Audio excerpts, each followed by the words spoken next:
한국교회의 건강한 변화를 염원하는 여러분 안녕하십니까? 교회개혁 실천연대가 준비한 연속 기획 포럼 교회개혁과 한국교회 트렌드에 오신 여러분 환영합니다. 저는 사회를 맡은 공동대표 남호성이라고 합니다. 여러분께 인사 말씀을 드리며 오늘부터 시작해서 매주 한 번씩 3주 동안 진행될 이번 포럼의 취지와 일정에 대해서 간략하게 소개해 드리려고 합니다. 예언은 마침내 현실이 되었습니다. 우리 교회개혁 실천연대는 2022년에 창립해서 지난 20년 동안 한국교회 개혁을 촉구하면서 예언자적인 역할을 감당해 왔다고 생각을 합니다.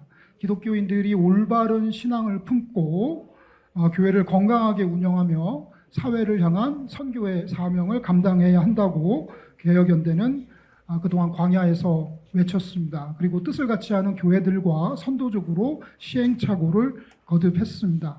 그런데 그 외침은 코로나 시대를 거치면서 더 이상은 미룰 수 없는 시급한 과제가 되었다고 생각을 합니다.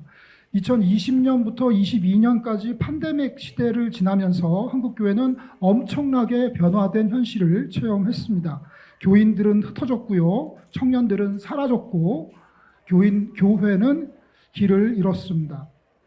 그러다가 목회 데이터 연구소가 펼쳐낸 두 권의 책 한국교회 트렌드 2023과 한국교회 트렌드 2024를 보게 되었습니다.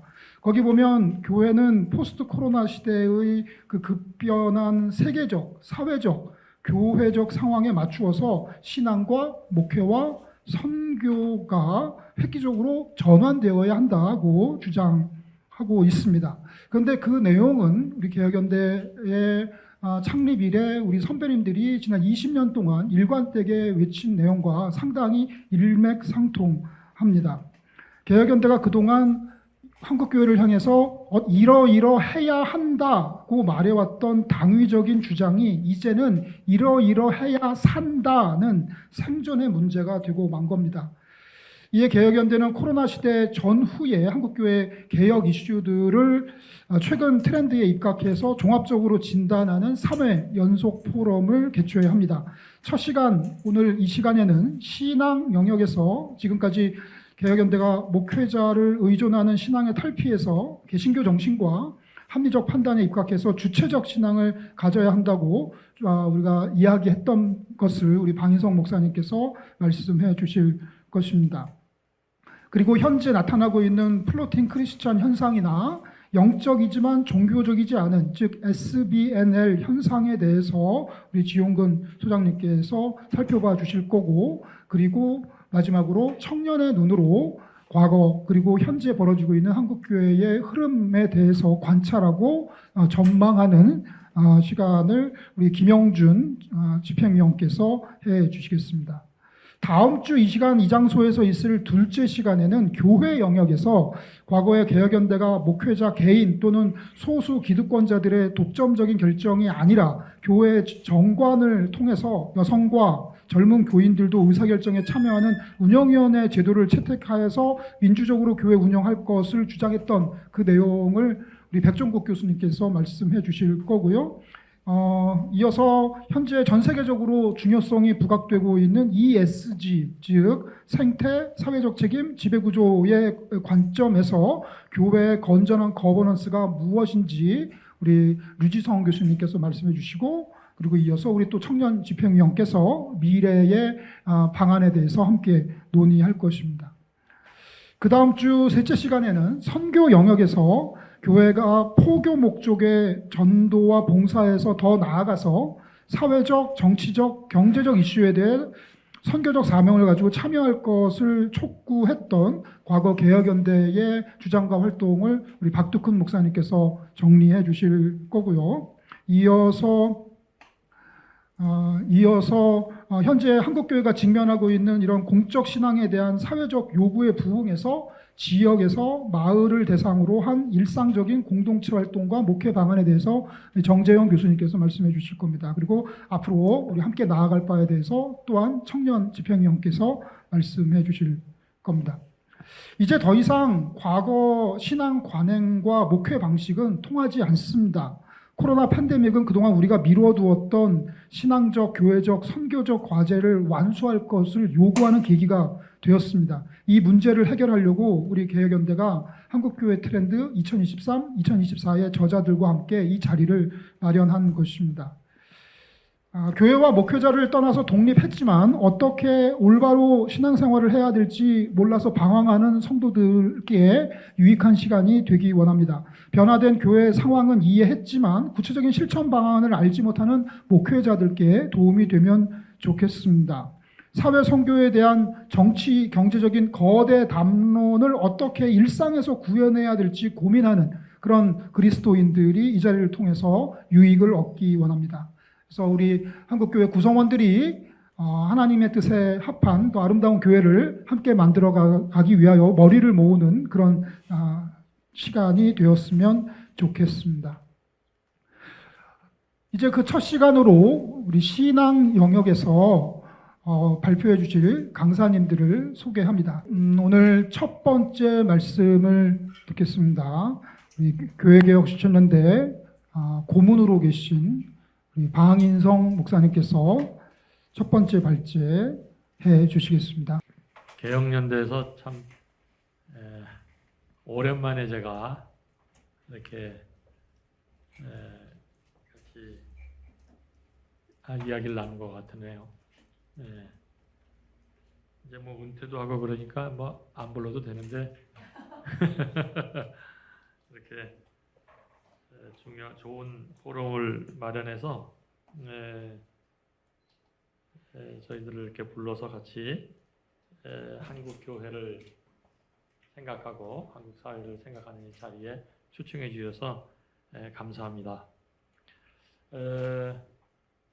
저는 이제 그 개혁연대의 고문으로 있으면서 또 교회 개혁을 20년이 넘도록 함께 해오면서 요즘 제가 그 교회 영역, 물론 뭐 다른 사회 영역도 열심히 제가 참여를 했지만 특별히 교회 영역에서 제가 반성하고 있는 점은 개혁에 대한 그 이슈는 상당히 가열차게 부르짖었고 또 한국 교회의 문제점에 대해서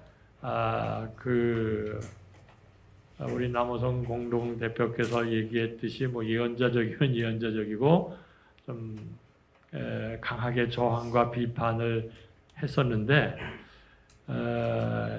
거기에 많이 동조하고 또 함께했던 이런 귀한 동역자들, 교회들, 특별히 젊은 그런 목회자들 이런 분들을 잘 견인해서 지속 가능한 그런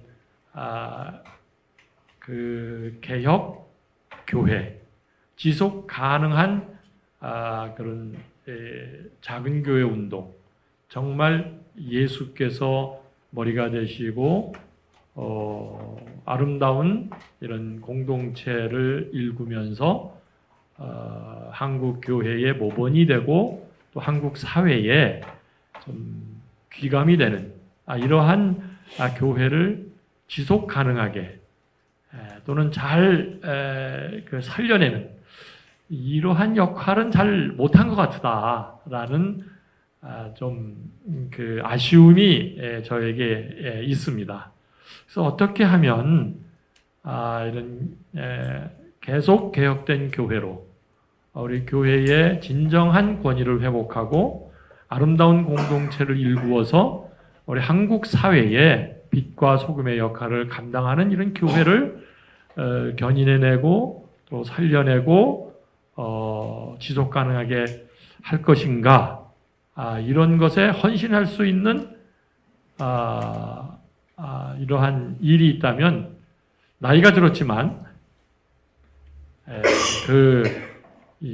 헌신을 해야겠다 뭐 이런 생각을 요즘에 하고 제 나이 또래의 동역자들과 만나고 고민을 하고 있습니다. 그래서 지난번에는 제가 일주일 전인가 2주 전에 부산에 가서 그런 이 작은 교회들 정말 새롭게 교회 운동을 하려고 하는 교회와 목회자들을 만나서 같이 나누기도 했습니다. 오늘 제가 여러분들하고 나눌 이런 발제의 요지는 뭐 20여 년 동안 꾸준하게 외쳐왔던 신앙의 본질에 대해서 다시 한번 생각하고 함께 나누고자 합니다.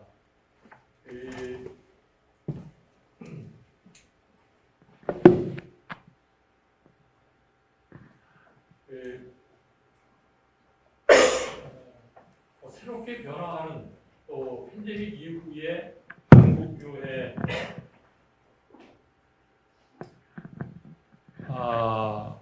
에서도 변함없이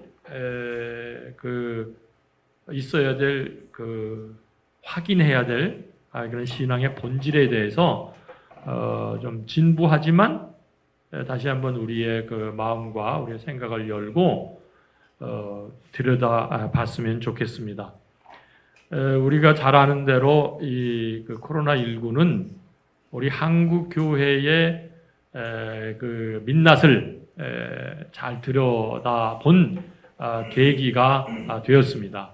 뭐 여론조사에서도 2022년 4월 27일 국민일보에 소개된 그런 여론조사에서도 코로나19 이전의 여론조사와 코로나가 이제 끝나가는 그때의 22년 3월에 조사한 그런 한국교회 신뢰도를 보면 무려 13.7%, 14%가 한국교회의 신뢰도가 추락됐다는 것을 보아서 정말 한국 사회 앞에 한국교회의 부끄러운 민낯을 드러냈습니다.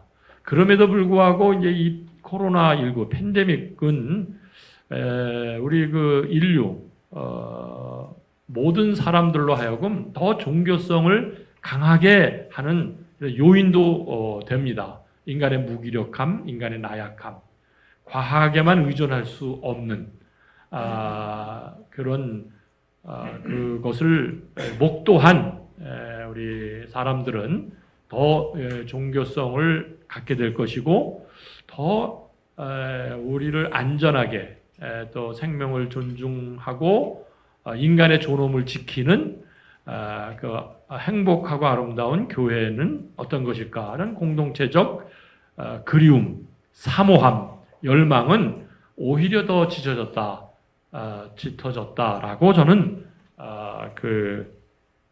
보고 있습니다. 제가 가끔 1년에 한두 번씩 우리 4대 종단 또 7대 종단의 종교 지도자들과 대담을 하는 그러한 자리에서도 공히 느끼는 것은 종교가 이 팬데믹을 거치면서 권위가 심각하게 추락이 됐지만 한편으로는 정말 우리를 안전하게 또는 이 사회의 귀감이 되는 이런 아름다운 종교는 어디일까라고 하는 열망이 각 종단마다 꿈틀거리고 있다는 것을 제가 여러 종단의 지도자들을 통해서도 대화를 해가면서 느끼고 있습니다. 과연 이런 위기가 정말 새로운 교회 운동 또는 변화된 교회의 모습으로 설 것인가 아니면 이 팬데믹과 같은 이런 현상으로 무기력했던 한국교회가 더 이상은 그렇게 고개를 들 수 없는 이런 곳으로 추락할 것인가 이거는 한국교회에 스스로 질문하고 들여다봐야 되고 함께 마음을 모아야 될 것이라고 생각을 합니다. 특별히 우리 교회개혁 실천연대 함께하는 교회들 또 우리 동역자들 또 회원들 우리 귀한 젊은이들은 이런 위기를 통해서 정말 그 하늘의 음성을 듣고 새로운 기회로 삼는 저와 여러분이 되었으면 좋겠습니다.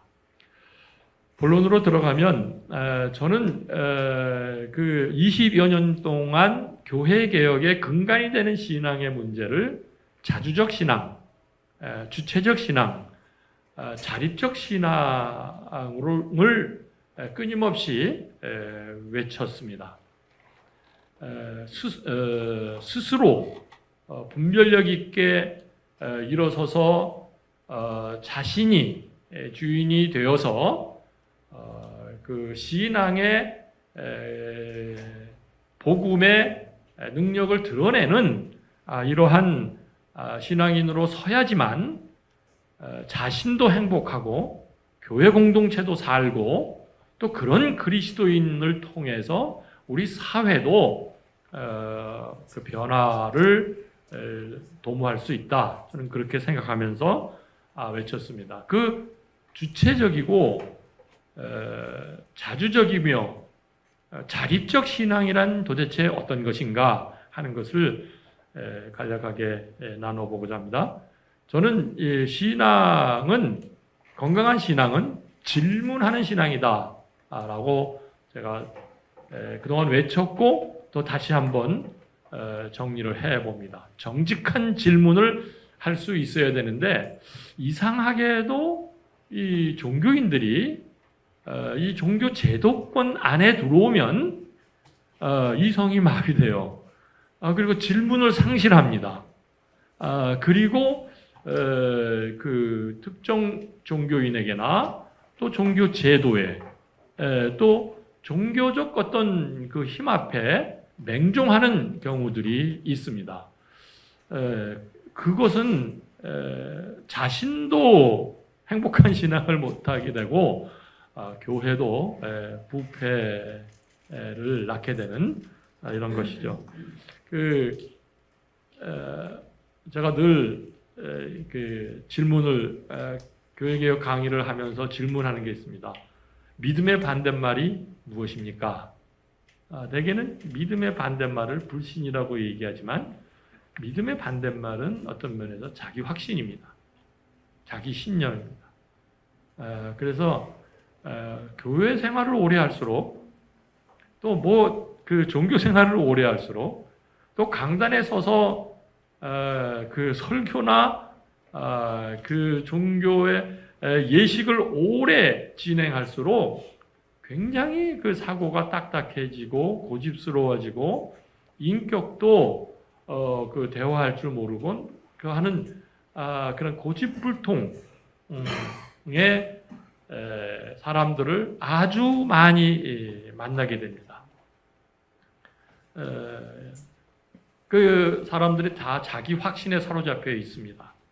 천국은 자기 것이냐, 우리 교회만 있느냐, 그리고 자신이 믿는 그런 교리와 자신이 가지고 있는 그 신앙이 최고인 양, 이렇게 생각하면서 정직한 질문을 자신에게도 던지지 않고 교회 운영에도 던지지 않고 목사의 설교 앞에서도 던지지 않고 그러니까 이 사회에 나가서도 사회의 여러 가지 그 부조리와 구조적 모순에도 질문을 던지지 않습니다.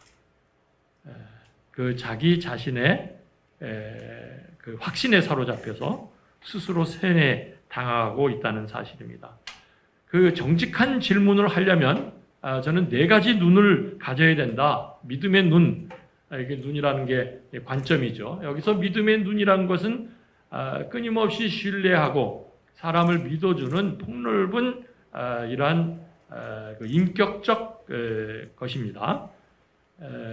우리가 그 인간관계나 우리랑 대립되고 반대되는 진영들을 만나면 우리가 분노도 일어나게 되고 그리고 증오하게 되고 그 담을 쌓게 되는 경우가 있는데 하나님이 우리를 끊임없이 신뢰하고 기대하고 믿어주는 그런 믿음의 눈은 우리가 필요할 것입니다. 또한 그 신뢰하고 믿음의 눈 못지않게 의심의 눈이 필요합니다. 그게 맞는가? 내 신앙에 지금 이 걸어가는 길이 정말 제대로 돼 있는가? 우리 교회는 정말 하나님 보시기에 바르게 나아가고 있는가? 성령의 인도하심과 예수 그리스도가 머리가 되시고 있는가? 라는 질문.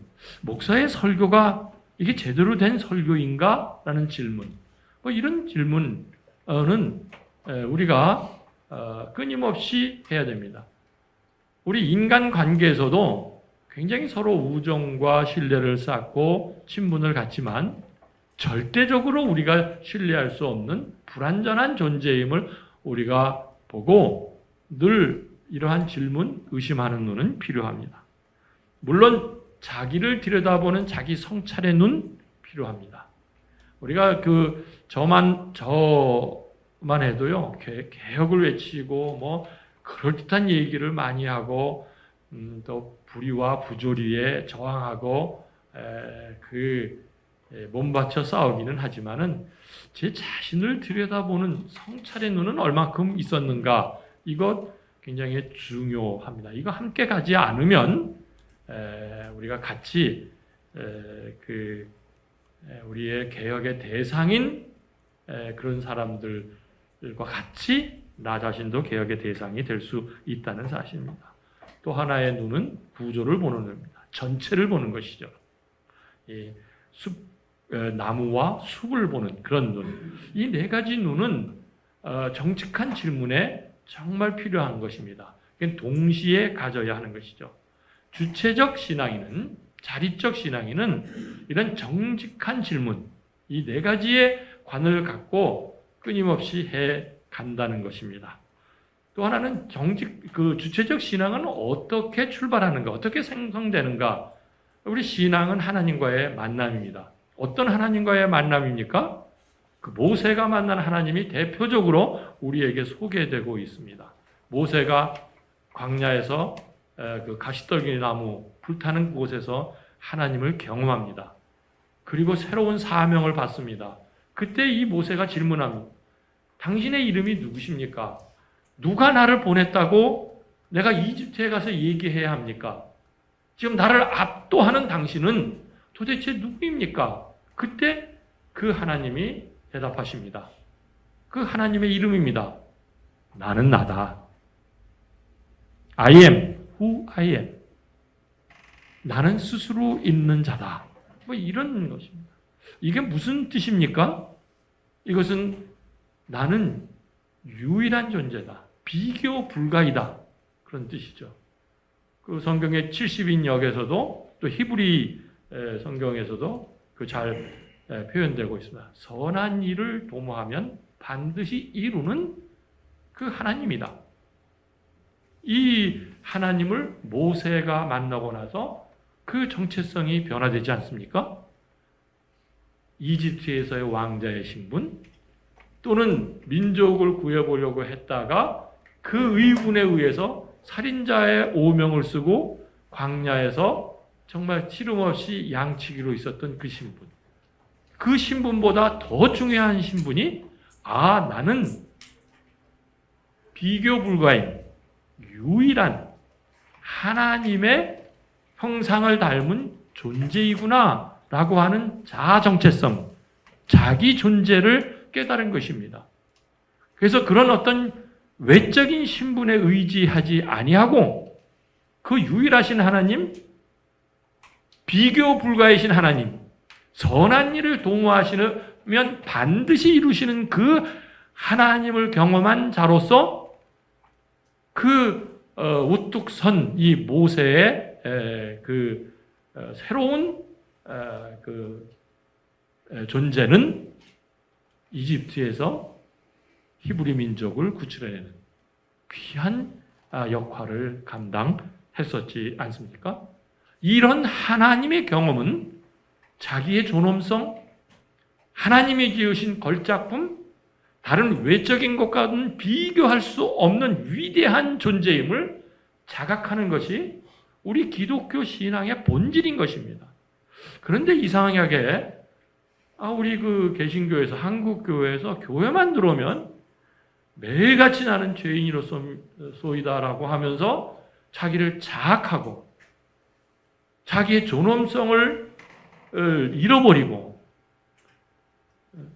자신이 그 선한 일을 도모하면 반드시 이루시는 그 하나님의 정체성을 회복하는 이러한 것은 없이 아유 나는 못합니다 하면서 이상한 겸손, 그 말도 안 되는 겸손, 그러면서 가장 오만하고 가장 고집스럽고 가장 교만한 모습은 그 대화불통, 고집불통은 다 부리는 이런 이상한 인격의 소유자로 한국 교회에서 남아있다는 것입니다. 이거야말로 의존적 신앙인의 전형적인 모습입니다. 주체적 신앙이 아닙니다. 자기의 존엄성, 위대한 하나님의 걸작품, 비교 불가인, 어느 누구도 나와는 비교할 수 없고 어느 곳으로서도 내가 평가받지 않는 하나님의 위대한 존재임, 이 사실을 망각하고 특정한 목회자에게 의존한다거나 종교 제도권에 의존한다거나 건물 안에 갇혀 있다거나 이런 데 의존해서 존엄성을 잃어버리는 것은 제대로 된 하나님을 만났을까? 모세가 만난 하나님, 예수 그리스도를 통해서 하나님을 소개한 그 하나님을 만났을까?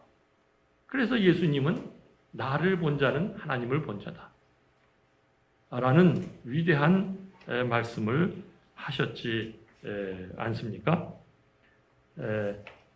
그런 하나님을 경험하는 것이 우리 주체적, 자주적, 우리 자립적 신앙의 출발점이라고 얘기할 수 있겠습니다.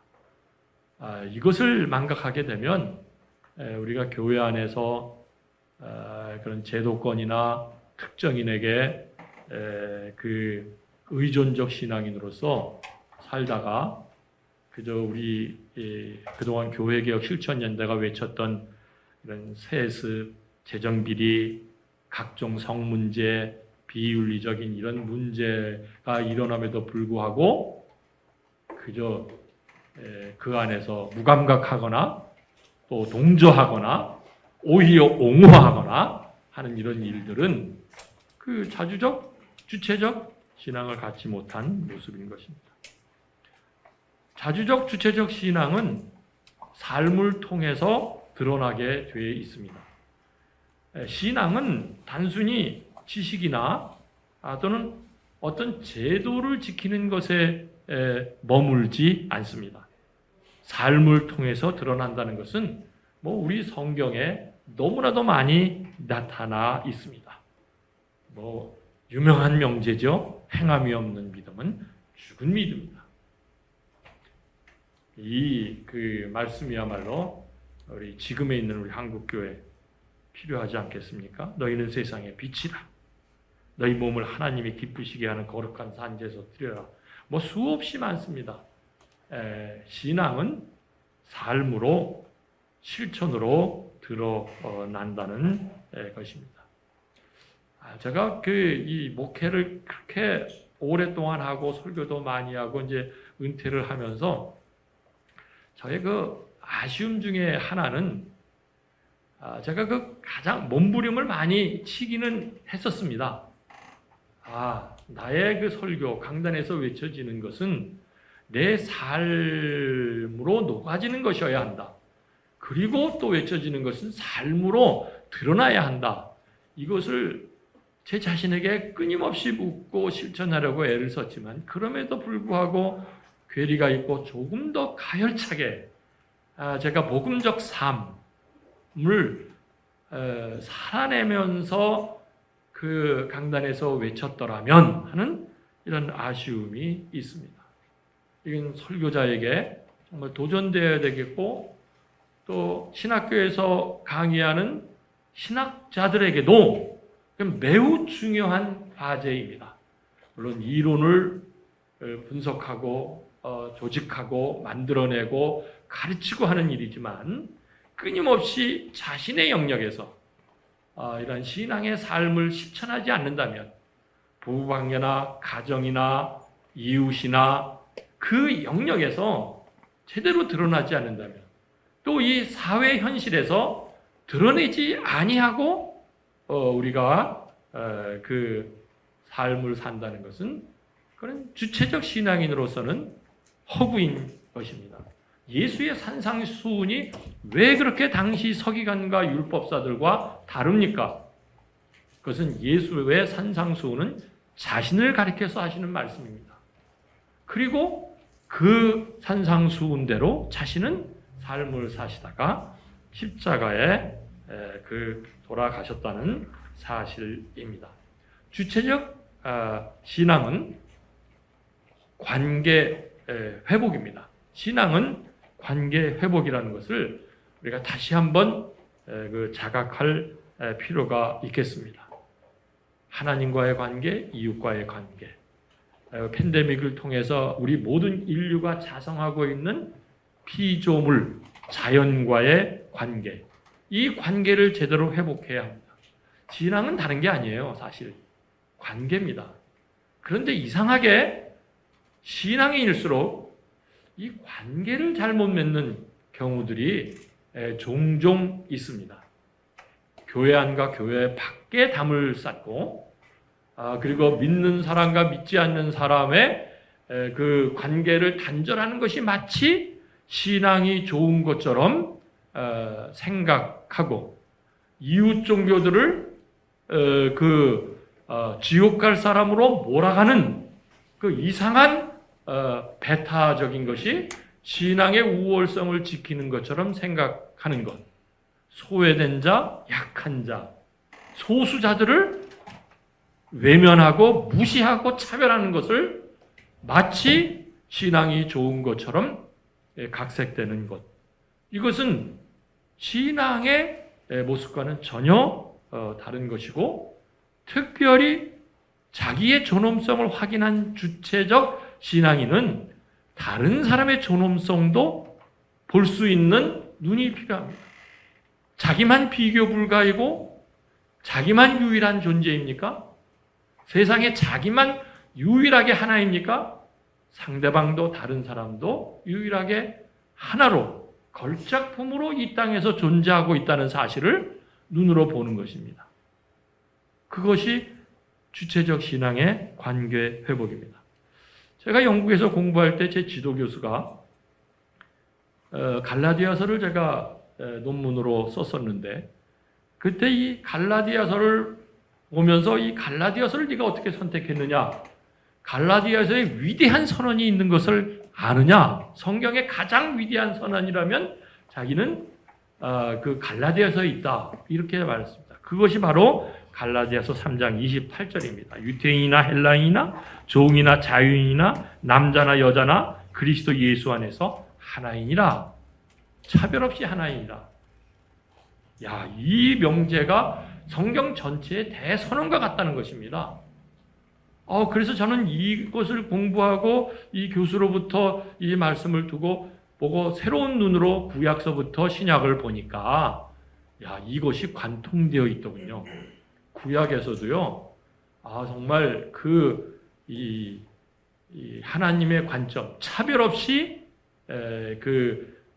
인간을 보시고 이끌어 가시는 그 하나님의 관점을 볼 수가 있었습니다. 유대인이나 헬라인, 종교적 차별을 넘어서는 것입니다. 유대인과 헬라인은 이 종교적 벽은 이건 어마무시한 것입니다. 요즘 우리가 이 종교 갈등과는 비교할 수 없습니다. 이건 뭡니까? 자신은 하나님의 나라, 하나님의 선택받은 사람들이고 이방인은 다 죄인이고 멸망받을 존재입니다. 마치 우리 한국 교회가 이웃 종교를 바라볼 때 다 지옥 갈 존재로, 불신자들을 바라볼 때 다 패망하고 지옥 갈 존재로 바라보는 종교 우월주의, 차별의 의식, 이건 매우 위험한 것입니다. 물론 우리가 가지고 있는 복음, 유일하신 구원자이신 예수 그리스도의 귀한 신앙의 복음을 갖고 있다. 이 신앙의 선물을 받았다는 것과 다른 사람을 다 지옥으로 보내는 차별적 우리의 시각과 행동과 우리의 그런 인간관계는 전혀 다른 것입니다. 왜 우리가 불교인들과 이웃 종교인들과 함께 서로 사랑으로 교제하고 인격적으로 우리의 삶을 나누고 사회 공동체를 이루어갈 수가 없습니까? 왜 그런 사람을 지옥으로 다 보내고 우리만 이 땅에서 가장 선하고 하나님의 나라를 일굴 수 있는 것처럼 착각하고 살아가야 합니까? 이게 얼마나 무시무시한 죄악인 것을 우리가 제대로 된 신앙인이라면 우리가 눈뜨고 봐야 되는 것입니다. 관계입니다. 함께 평화로운 관계를 유지해 가야 되는 것입니다. 우리 사회의 갈등이 얼마나 심합니까? 보수와 진보, 경제적 양극화, 세대별 갈등, 이 심각한 갈등 속에서 정말 주체적 신앙인들은 이 관계를 잊고 함께 더불어 우리 사회를, 교회 공동체를, 이 전 지구를 묶어낼 수 있는 이러한 위대한 관계 회복을 갈라디아서 3장 24절에 28절의 위대한 선언을 실천할 수 있는 우리가 되어야 하지 않겠습니까? 시간이 많이 가서 결론적인 글은 안 하는 게 좋을 것 같습니다. 제가 이 대안으로 쭉 설명했습니다. 주체적 신앙이 결국 자신을 행복하게 하고 자신의 주변을 변화시킬 뿐만 아니라 그러한 신앙인들이 교회 공동체를 변화시키고 정말 그 종교의 권위를 회복시키는 공동체로 만들 것이고 더 나아가 이 사회를 살려내는, 변화시키는 역할을 감당할 것입니다. 주체적 신앙으로 서는, 그래서 이 팬데믹 이후에 멋진 변화를 일구어내는 저와 여러분이 되었으면 합니다. 감사합니다. 우리가 지금까지 교육업 시스템대가 20여 년 동안 주장했던 과거의 이야기들을 한번 총정리하는 짧은 시간이었다면, 이제는 지금 현재 코로나 이후에 한국 교회가 경험하고 있는 현재의 현상들을 바라보고 우리가 문제의식을 돋우면서 우리가 지금 방희석 목사님께 들은 이 말씀을 어떻게 이렇게 변화된 코로나 시대 이후 시대 상황 속에 한번 적용해 볼 수 있을까 하고 함께 고민하는 시간을 가지려고 합니다. 목회 데이터 연구소 소장이시면서 한국교회 트렌드 2023, 2024를 편집하신 우리 지용근 소장님 말씀드리겠습니다. 박수로 환영해 주시기 바랍니다. 남 대표님이 그 얘기를 하셨어요. 저 연구소에서 이제 기획을 해서 한국교회 트렌드 2023하고 이제 2024 책이 나왔는데, 이 책 잠깐 좀 설명을 드리면 이렇게 반응이 있을 줄 몰랐어요. 네, 그러니까 주변에서 이제 저 연구소가 생기고 나서 주변 목사님들이 한국의 트렌드 코리아라는 책이 있는데 그 책이 지금 우리나라에서 제일 많이 파는 책이거든요. 교회도 좀 트렌드 책이 좀 있으면 좋겠다라는 제안을 참 많이 받았어요. 그래서 저희는 데이터를 다루는 그런 연구소니까 이거 어떻게 할까 하다가 이런 책이 나오면 좋겠다 교회한테. 처음부터 이 책을 갖고, 그러니까 이 책이 나오면 정책 당회나 교회 정책 의사결정할 때 도움이 되는 책을 만들고 싶었어요. 그래가지고 그러다 이제 아무래도 리서치를 해야 되니까 돈이 드니까 그 기아대책을 만나게 돼 기아대책에서 1억을 펀딩을 해준 거예요. 그래서 이제 그 돈을 갖고 그 리서치를 그러니까 목회자들 대상 서베이를 하고 그다음에 일반 국민 대상으로도 하고 성도들 대상 조사해서 다 해서 이렇게 10개 주제를 만들어서 그렇게 해서 책을 냈는데 반응은 있을 거라고 봤어요. 그러니까 무슨 얘기냐면 이런 컨셉의 책이 없었기 때문에 그런데 이 책이 2만 권이 넘게 팔렸어요. 그러니까 많이 팔렸어요. 그러니까 기독교계 중에서 제일 많이 팔린 책이 된 거예요. 2024도 비슷합니다. 그런데 이 책이 이제 아까 남 대표님 말씀하실 때 이 책에서 주장하는 거나 그 내용이 그 개혁연대에서 그동안 주장했던 거하고 어느 정도 좀 비슷하다고 말씀하셨잖아요. 이게 왜 그럴까 생각해 보면 이게 데이터가 있어서 그럴 것 같아요. 데이터. 저희 데이터베이스라니까 제가 이제 강의할 때도 저는 뭐 그냥 제가 갖고 있는 달란트 갖고 이 연구소를 시작한 거지 이렇게 강의할 거라고는 뭐 꿈에도 생각 못했죠. 사실은 강의는 생각도 못했어요. 숫자를 갖고 이제 얘기를 하니까 아무래도 반박하기가 좀 어려우니까. 그리고 제가 뭐 아무래도 이제 저희 연구소의 첫 가치가 뭐였냐면 처음 시작할 때 가치는 정치 중립이었습니다. 정치 중립, 가치 중립이어서 어느 쪽으로도 치우치지 않겠다. 뭐 이제 이런 생각을 갖고 좀 시작을 했거든요. 그러다 보니까 데이터에 대한 신뢰도가 좀 있게 되고 뭐 이렇게 해서 이러다 보니까 그 책이 이제 많이 알려지게 했거든요. 저는 좀 전에 박무사님 말씀하신 거 되게 동의가 돼요. 네, 그러니까 아마도 한국교회 어떤 진보적인 교회나 보수적인 교회나 작은 교회나 큰 교회나 농어촌 교회나 도시교회나 모든 교회 목회자들이 다 동의할 것 같아요. 어떤 이런 주체적 신앙에 대해서. 그러면 저는 그 개혁연대가 한국교회 전체적으로 한국교회에서 주체적 신앙을 정말 갖고 있는 사람이 몇 프로 되는지 한번 확인해 보셨으면 좋겠어요. 확인을 해보고 그리고 일반 사람들은 주체적 신앙 그다음에 이제 어쨌든 이게 삶의 열매가 돼야 되니까 주체적 신앙을 정말 하고 싶은지 그런 신앙이 되고 싶은지 그런 의지가 있는지 아니면 그냥 과거처럼 그냥 기존처럼 노예적 신앙을 갖고 그냥 목사님의 의존대로 이렇게 하고 싶은 사람이 얼마나 되는지 측정을 하게 되면요. 그럼 전략이 나올 수가 있어요. 네. 이렇게 되면 아마 개혁연대가 이런 데이터를 해서 발표가 된다면 굉장히 좀 이슈가 될 것 같은데요. 뭐 그런 생각 좀 해봤습니다. 물론 이제 비용 들긴 하겠지만 잘 펀딩 하셔가지고 그래서 그런 조사도 한번 해보시면 저 연구소가 다 도와드릴 테니까 네, 좀 하시면 좋겠다는 생각이 들었어요. 네. 저 연구소 뒤에 계시면 잘 안 보시겠지만 제가 설명드리면 이제 좀 전에 말씀드린 정치 중립, 가치 중립의 공정한 팩트 탱크들인데 더 나은 정부가 더 나은 세상을 만든다 이 문장을 생각했어요. 그러니까 목회자들한테 좀 더 많은 정보를 제공해주면 온전한 의사결정을 하겠다 교회에서 자기 감각적인 경험적인 것 갖고 의사결정하는 게 아니라 데이터에 베이스된 이런 의사결정을 할 수 있겠다 이렇게 했는데 지금 현재 우리나라 목회자가 한 10만 명 된다고 하는데 지금 한 매주마다 2만 명 정도 2만 명 좀 넘어요. 그렇게 지금 이메일이나 카톡으로 저희 주간 리포트를 보내드리고 있습니다. 아직 안 보시는 분들은 이게 무료니까 카톡에 그냥 목회 데이터 행도 치시면 바로 보실 수 있습니다. 네. 자 보겠습니다.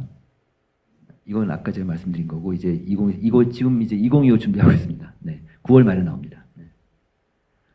한국 종교 변화 그러니까 오늘 제가 말씀드리는 거는 물론 저한테 요청하신 거 이제 플로팅 크리스찬도 2023년 저희가 이 말을 만들어낸 거예요.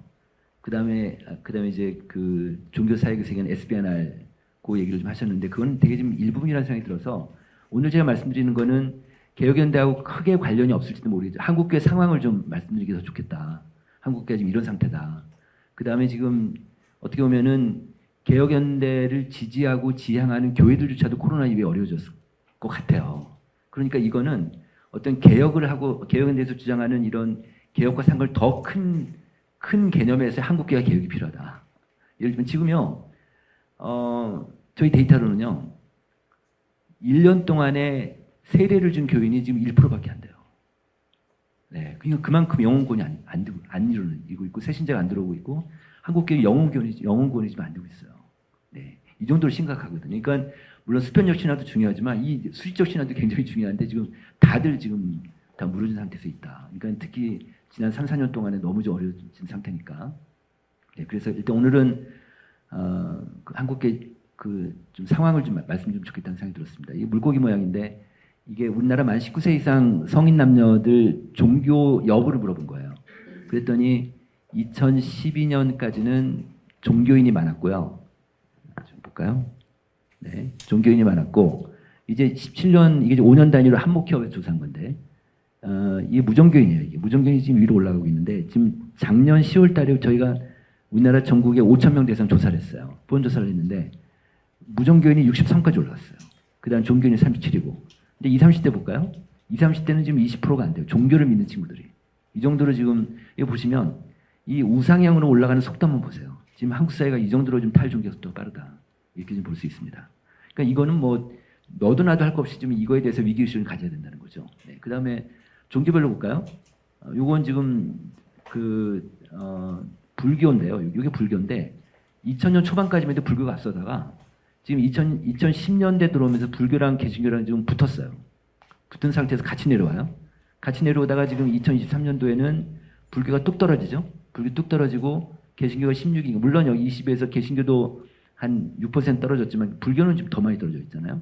작년에 올해 총괄 작년 말인가 중앙일보에서 그 불교 데이터 하나 나왔는데 그 승가대학 입학생이 거의 없대요 지금 그런 상태인데 그 승가대학 나와서 이제 출가를 하잖아요 승려들이 그 이 승려가 지금 출간 승려들이 지난 10년 사이에 70%가 줄어들었대요 불교가. 그러다 보니까 지금 20대 청년 중에서는 불교가 몇 프로인지 아세요? 4%밖에 안 돼요. 그 다음에 30대 청년 중에서도 불교가 4%밖에 안 돼요. 그럼 다음 세대 가면 어떻게 될까요? 이렇게 되면요. 아마 불교는 거의 사찰밖에 안 남을 수도 있어요. 이렇게 되는데 지금 볼게요. 20, 30대 젊은 사람들만 갖고 보면 MZ세대들이죠. MZ만 갖고 보면은 종교인들이 적지만 종교인들이 이렇게 뭐 이렇게 많지 않지만 종교인들만 보면은 개신교가 60%가 좀 넘어요. 네. 그러니까 다음 세대 가면 한국 종교는 개신교가 주도적으로 갈 거예요. 그죠? 이렇게 되면은 지금 현재 교회학교, 주일학교 아이들이나 청년들 한 사람 기독교 사상으로 무장된 정말 신앙적 주체성을 갖고 있는 이런 사람들을 우리가 얼마나 많이 키워내는가에 따라서 다음 세대, 한국의 다음 미래가 달려있다 이렇게 볼 수 있죠. 사실은. 네, 한국 사회가 만약 기독교 문화까지도 어려워진다면 그러면 한국 사회 더 망가질 테니까. 종교의 사회적 기능이라는 게 있는데, 그죠? 그래서 그런 생각이 좀 들었습니다. 여기 보시면 이게 지금 이거 뭐냐면 지금 개신교 인구인데 2012년하고 23년 요 10년 사이 좀 어떻게 변했나 볼게요. 20대 청년들은 19에서 9로 10% 반이 빠졌어요. 반이. 그다음 30대 청년들은요. 21에서 11로 절반이 또 빠졌어요. 근데 우리가 보통 교회 이탈하는 사람들 20, 30대 젊은 사람들 생각하는데 지금은 그렇지 않아요. 40대까지도 빠지는데 40대 볼까요? 이 40대를 보면 26에서 14 이것도 한 절반이 빠졌죠? 이렇게 많이 빠졌어요. 이게 왜 그럴까요? 왜 40대까지 이렇게 빠질까요? 근데 지금 볼게요. 우리나라 중위 연령이라는 게 있어요. 0세부터 이제 나이 많은 사람이 쫙 나르게 세우면 가운데 나이가 지금 45살입니다. 지금 현재. 근데 지금 오늘 오신 분들 교회에서 40대 장로 있으시면 손 한번 들어보세요. 40대 장로. 거의 없어요. 제가 뭐 그 강의할 때마다 물어보면 진짜 40대 장로가 있는 교회가 거의 없는 것 같아요. 왜 그러냐면 다들 이제 교인들이 고령화되니까 이제 50대부터나 그 교회 리더가 되는 거지. 40대도 이제 잘 안 되니까 50대가 딱 그 교회 장로가 되면 이제 아무래도 교회 리더가 되면 어깨에 이제 완장이 들어가고 좀 힘이 들어가고 수직적인 문화, 권위적인 문화 이렇게 되니까 40대가 버틸 수가 없는 거예요. 그래서 지금 30, 40대가요. 섬처럼 갇혀 있어요. 그래서 30, 40대가 이탈률이 심해요. 코로나 이후에 지금 30, 40대가 거의 30%가 넘게 지금 빠져나간 상태예요. 제가 이제 이런 말씀 드리면 뭐 그냥 목사님들은 되게 좀 불편해하시기도 해요. 왜냐하면 부정적인 얘기를 하니까 우리 다 안다 뭐 이러면서. 근데 이제 이런 말이 있습니다. 예상되는 위기는 현실화되지 않는다 이런 말이 있어요. 그러니까 위기를 예상할 수 있으면 그 해당되는 사회적 주체들이 미리 대응하니까 미리 준비하니까 예상대로 안 간다는 거예요. 미리 대응하니까. 그러니까 저는 이제 이런 데이터들이 결국은 그 한국 교회가 미리 대응해서 그렇게 좀 안 갔으면 좋겠다 이런 얘기인데 지금 볼게요. 지금 그 우리나라 그 이따 제가 말씀드리겠지만 지금 말씀드리면 그 지난 10년 지금 올해 23년부터 33년까지 작년 말에 12월 달에 앞으로 50년 뒤에 인구 추계가 발표가 됐어요.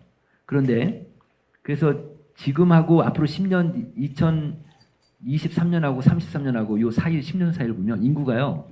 얼마나 줄어들었을까요? 지금 줄고 있잖아요. 70만 명이 줄어요. 전국적으로 5,100만 명에서. 그게 별로 많이 안 줄어요. 그러니까 서울의 송파구 정도 하나 주는 꼴이에요. 1.3%밖에 안 주거든요. 그런데 문제는 그러면 계속 이렇게 완만하게 줄지는 않을 거. 언젠가 뚝 떨어질 거 아니에요. 그게 지금 35년부터 그래요. 우리나라 인구가 2035년 그 안팎에서 뚝 떨어져요. 그때부터. 그러니까 저는 우리가 보통 이제 교통사고 당하면 이제 이 사람을 살릴 수 있는 거 없는 골든타임이라는 거 있잖아요. 저는 한국교회 골든타임이라고 만약에 말을 붙인다면 앞으로 10년이에요. 그러니까 인구가 쭉 떨어지면 그냥 무방비로 당할 수도 있어요. 한국교회가.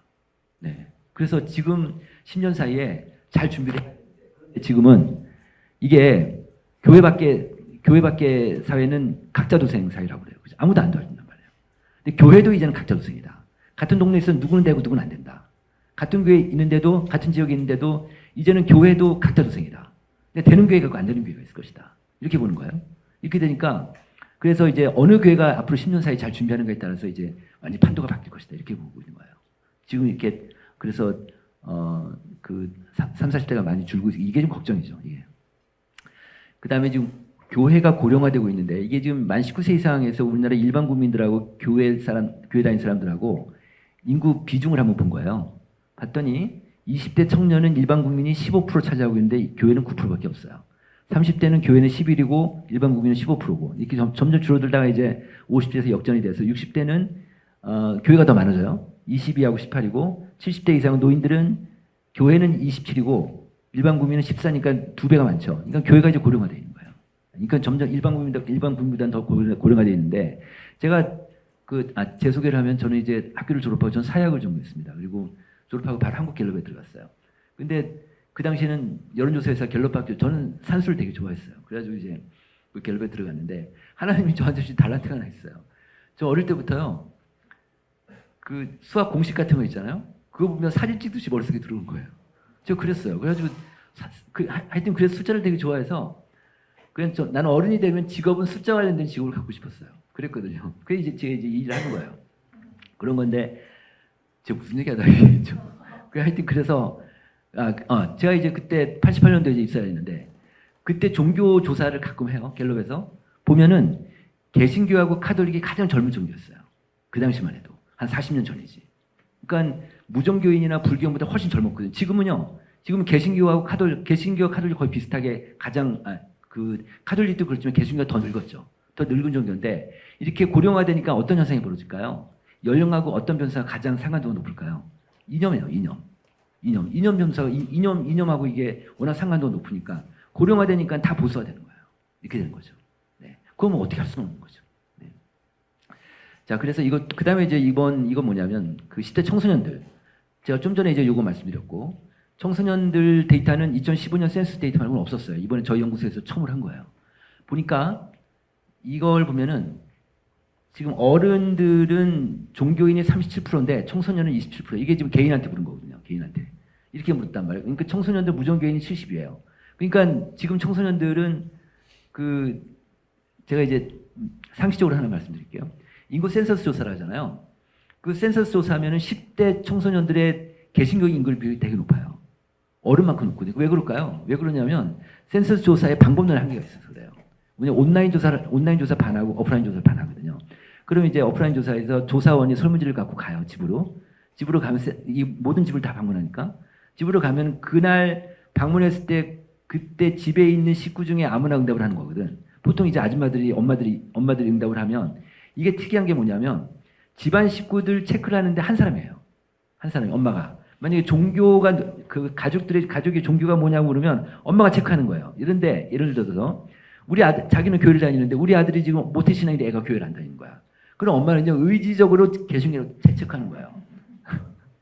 그래서 센서 조사가 아이들 종교가 높아요. 그래서 요런 특징이 있는데 요거는 애들한테 직접 개인한테 물은 거거든요. 그러니까 이런 현상이 나타나는 거죠. 그러니까 앞으로 다음 세대 가면은 종교인이 더 줄겠죠? 더 줄 거예요. 네. 그럼 또 볼게요. 개신교가 지금 어른들은 16.6인데 애들은 13.6, 3% 차이 나죠? 이게 뭐예요? 부모는 교회 다니는데 애들 교회 안 다니는 애들이 있다는 얘기예요. 그죠? 그러니까 점점 더 이제 그런 현상들이 나타날 것이다 보는 거죠. 자, 그 다음에 이거 볼게요. 이건 그 교회 안 다니는 가난한 성도들, 속칭 얘기해서 가난한 성도들인데 어른이 27%예요. 지금 많죠? 많아요.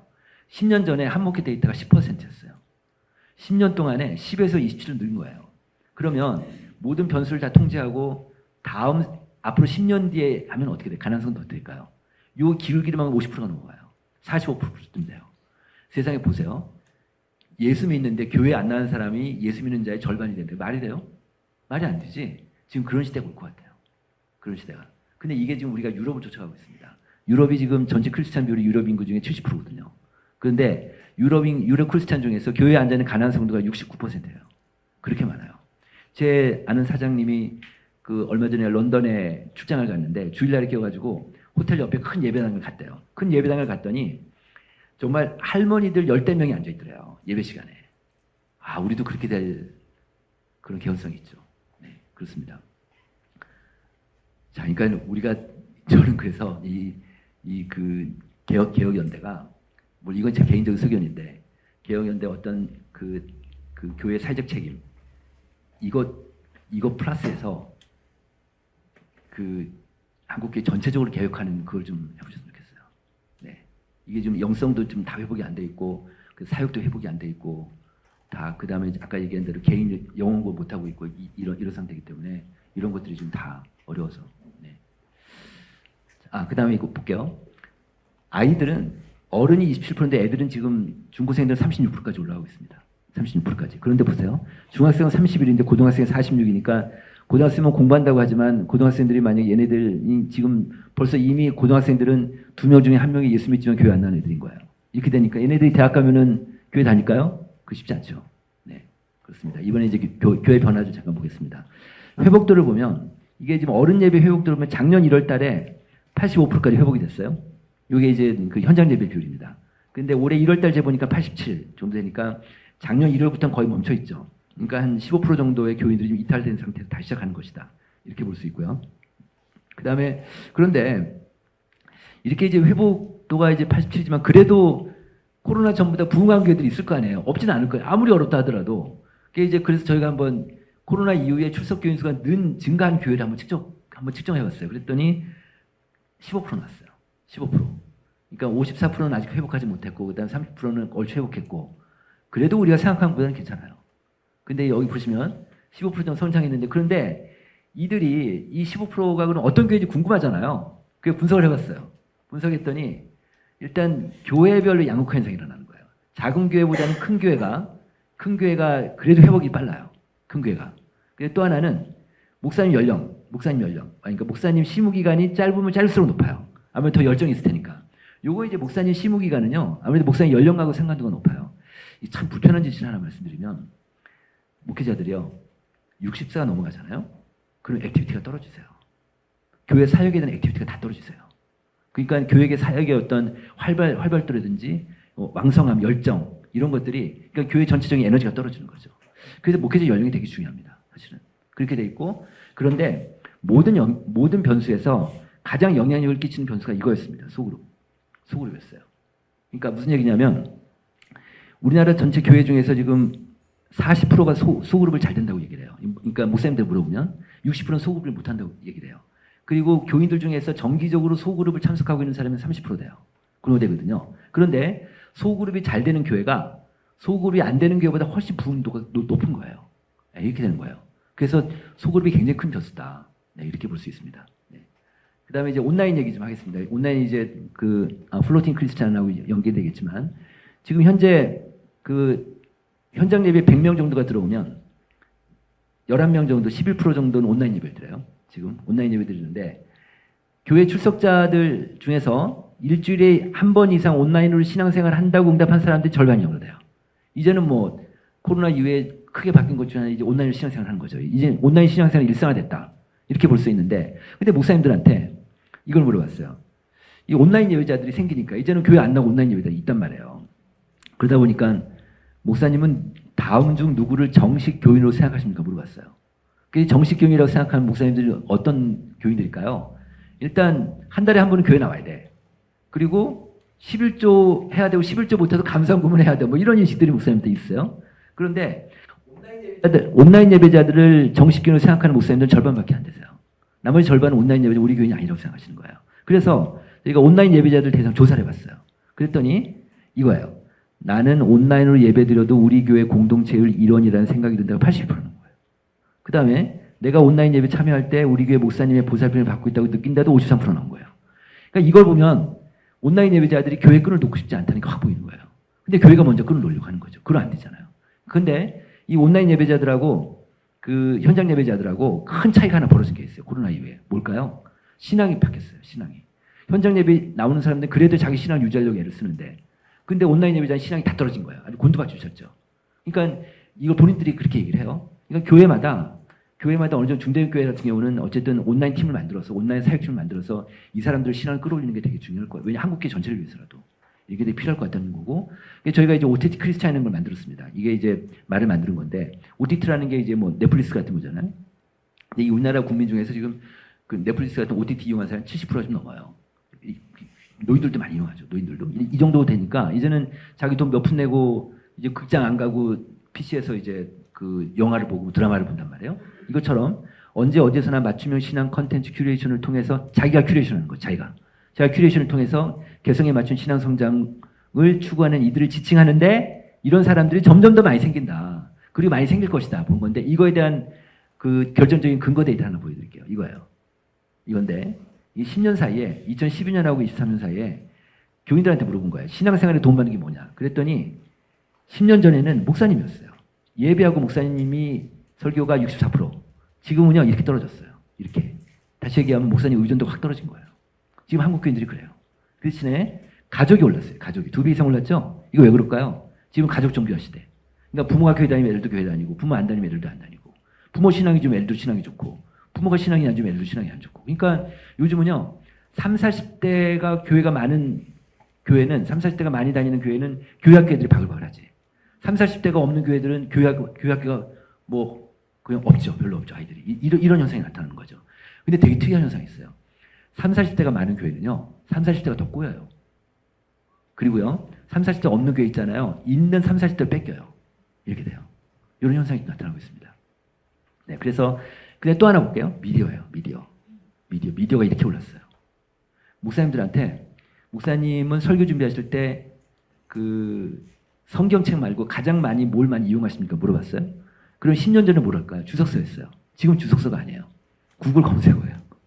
구글 검색어. 이렇게 돼요. 이렇게 바뀌는 거예요. 그러니까 교인들도 이렇게 바뀌니까 앞으로 그럼 2033년도에만 이 조사를 하면 어떻게 될까요? 이게 더 떨어지겠죠. 분명히 더 떨어질 거예요. 이게. 그제 많이 떨어지진 않겠죠. 더 떨어지면 이게 오르겠죠. 이거 뭐 압도적으로 올 거예요. 이제는 한국계가 미디어 갖고 승부를 봐야 돼요. 어쩔 수 없어요. 네.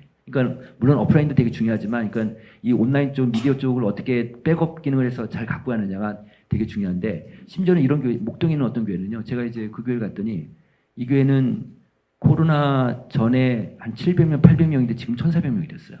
와, 그렇게 늘은 교회도 있어요? 깜짝 놀랐지. 그래서 그 목사님한테 이제 왜 그러냐, 어떤 이유냐, 이 목사님이 그러신 거예요. 코로나 딱 시작되자마자 당회에서 결정을 했다는 거예요. 온라인에 투자하기로. 교회 인적 자원하고 물적 자원을 온라인에 다 투자한 거예요. 이 교회가. 그랬더니 온라인 조회수가 올라오는 거예요. 그러니까 그 온라인 퀄리티가 올라가니까. 조회수 인근 지역에 있는 온라인, 근데 요즘은요, 새신자들이 교회를 갈 때 그냥 안 가죠. 반드시 온라인 통해서 홈페이지 보고, 홈페이지 잘 보고, 얼마나 잘 돼 있나 보고, 설교 듣고, 온라인에서. 그리고 몇 번 들은 다음에 교회 갈 거 아니에요. 그게 뭐 그런 전략인지 아닌지 모르겠지만, 그래서 교인들이 쑥 들어오는 그런 현상입니다. 온라인 때문에. 그런 교회도 있어요. 자, 그 다음에 이제 플로팅 크리스찬 보면, 이거 플로팅이 이제 저희가 이제 만들어 놓은 건데, 이제 온라인상에서, 계속 온라인상에서 교회를 왔다 갔다 하니까, 그래서 플로팅이라는 걸 붕 떠서 했겠다 해서 만든 건데요. 여기 보시면은, 그 주일 예배자가 한 68%, 그러니까 현장 예배가 68%, 온라인이나 뭐 예배 불참자, 뭐 가정 예배자 30% 정도 됐고, 이게 지난해 데이터인데요. 타교의 온라인 예배자가, 여기서 이제 현장 예배자 중에서도 다른 교회 온라인 예배 드리는 경우 있잖아요. 온라인 설교를 듣고, 만약에 이제 무슨 유명한 이찬수 목사님이나 유기성 목사님 같은 설교 들어줄 수 있으니까, 이런 사람들.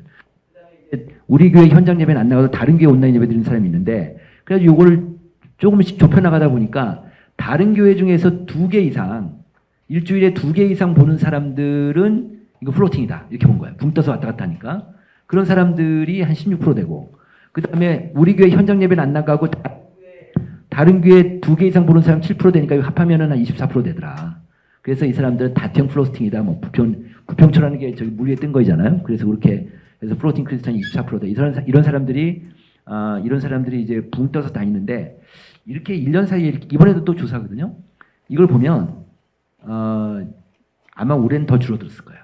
올해는 좀 더 줄어들 것 같습니다. 왜냐하면 현장 예배를 계속 강조하기 때문에 이 플로팅이 조금씩 없어지긴 할 것 같습니다. 네. 그렇지만 이게 아예 없어지진 않겠죠. 네.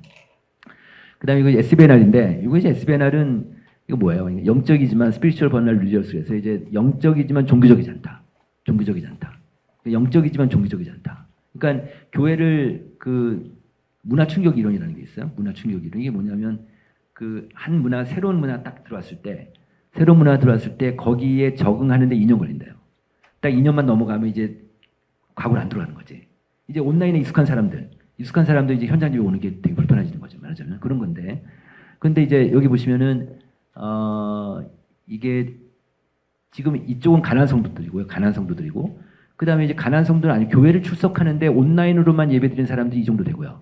온라인 예배자들 현장 예배 안 나가고 이런 사람들이 합해가지고 이제 현장 예배를 안 나가니까 그래서 저희 SBNR을 본 거예요. SBNR. 그랬더니 이 사람들이 한 절반 정도 되더라. SBNR들이 한 그러니까 가난한 성도까지 포함하면 가난 빼면 이제 확 줄어들긴 하겠지만 가난한 성도가 그만큼 많아졌습니다. 지금은 올해는 27%까지 늘어가지고요.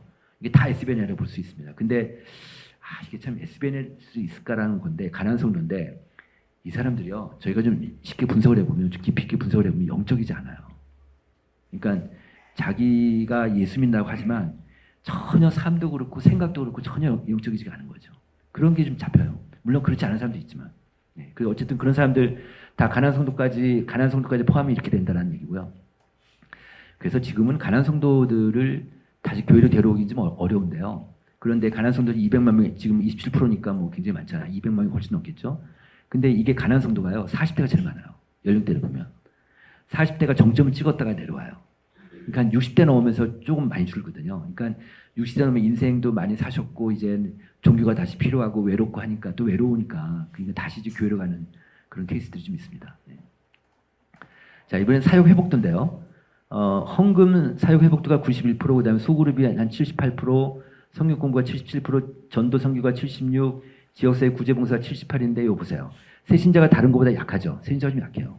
그러니까 이렇게 되는데 지금 우리가 지금 코로나가 언제인지 기억도 안 나요. 이제 그저 다 까먹었어요. 그 정도 돼 있는데 우리 모든 우리 사회적 주체들이 다 코로나 다 잊어먹었어요. 다 일상을 돌아왔는데 교회가 아직 회복이 안 된 거예요. 교회가. 이거 보세요. 80%도 아직 회복이 안 됐어요. 평균. 교회가 아직 회복이 안 된 거예요. 이게 지금 문제죠. 그런데요. 이게 어떤 상황이냐면 교회가 아직 회복이 안 되는데 이러다 보니까 교인들의 신앙이 떨어지는 거예요. 어떻게 물었냐면 귀하의 신앙은 코로나 전하고 지금은 어떻습니까? 물어봤더니 내 신앙은 약해진 것 같아가 30%, 깊어진 것 같아가 15%. 그러니까 2배 차이 나잖아요. 그러니까 신앙이 또 떨어졌다고 보는 거예요. 본인들이. 그런데 이게요.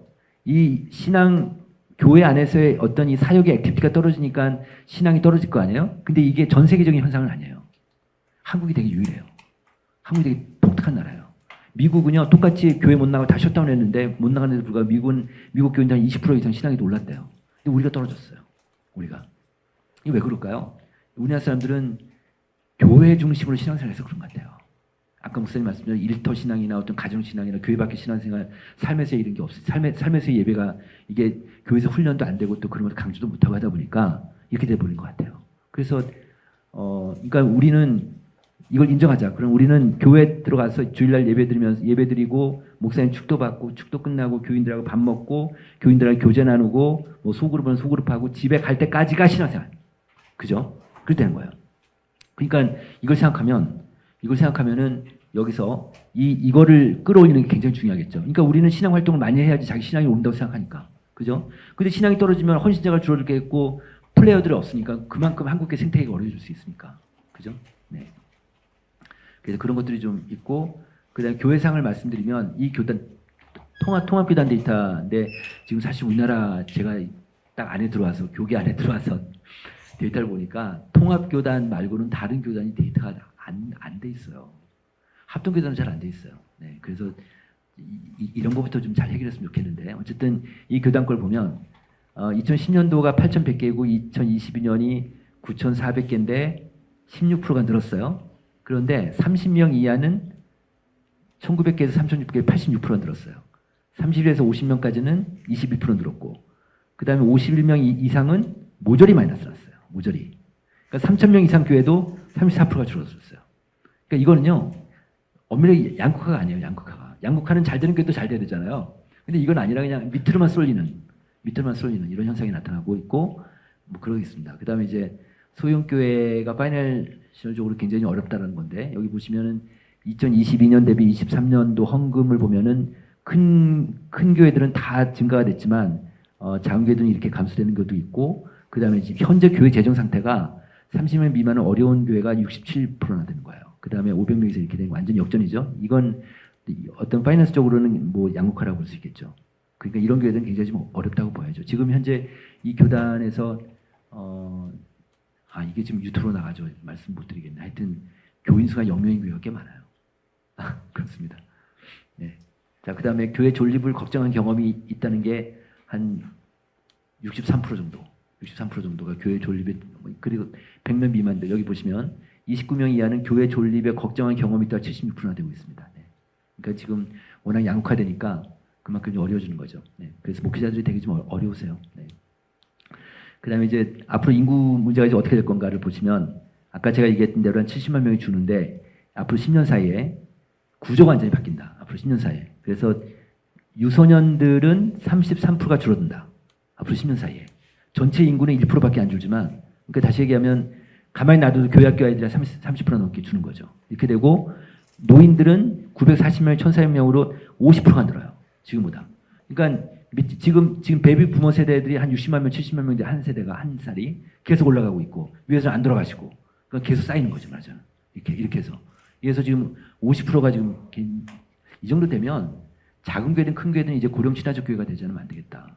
뭐 노인들이 중심이 될 수밖에 없고 그래서 음연 지역들은 지금 그 인구 소멸 지역이 돼가지고 지금 앞으로 뭐 한 20, 30년 되면 다들 지금 음연 지역들은 다 인구 소멸 지역인데요. 그렇게 될 텐데 인구 소멸 지역인데도 분명 교회가 어떻게 될까를 생각해 보면 노인들은 늘어요.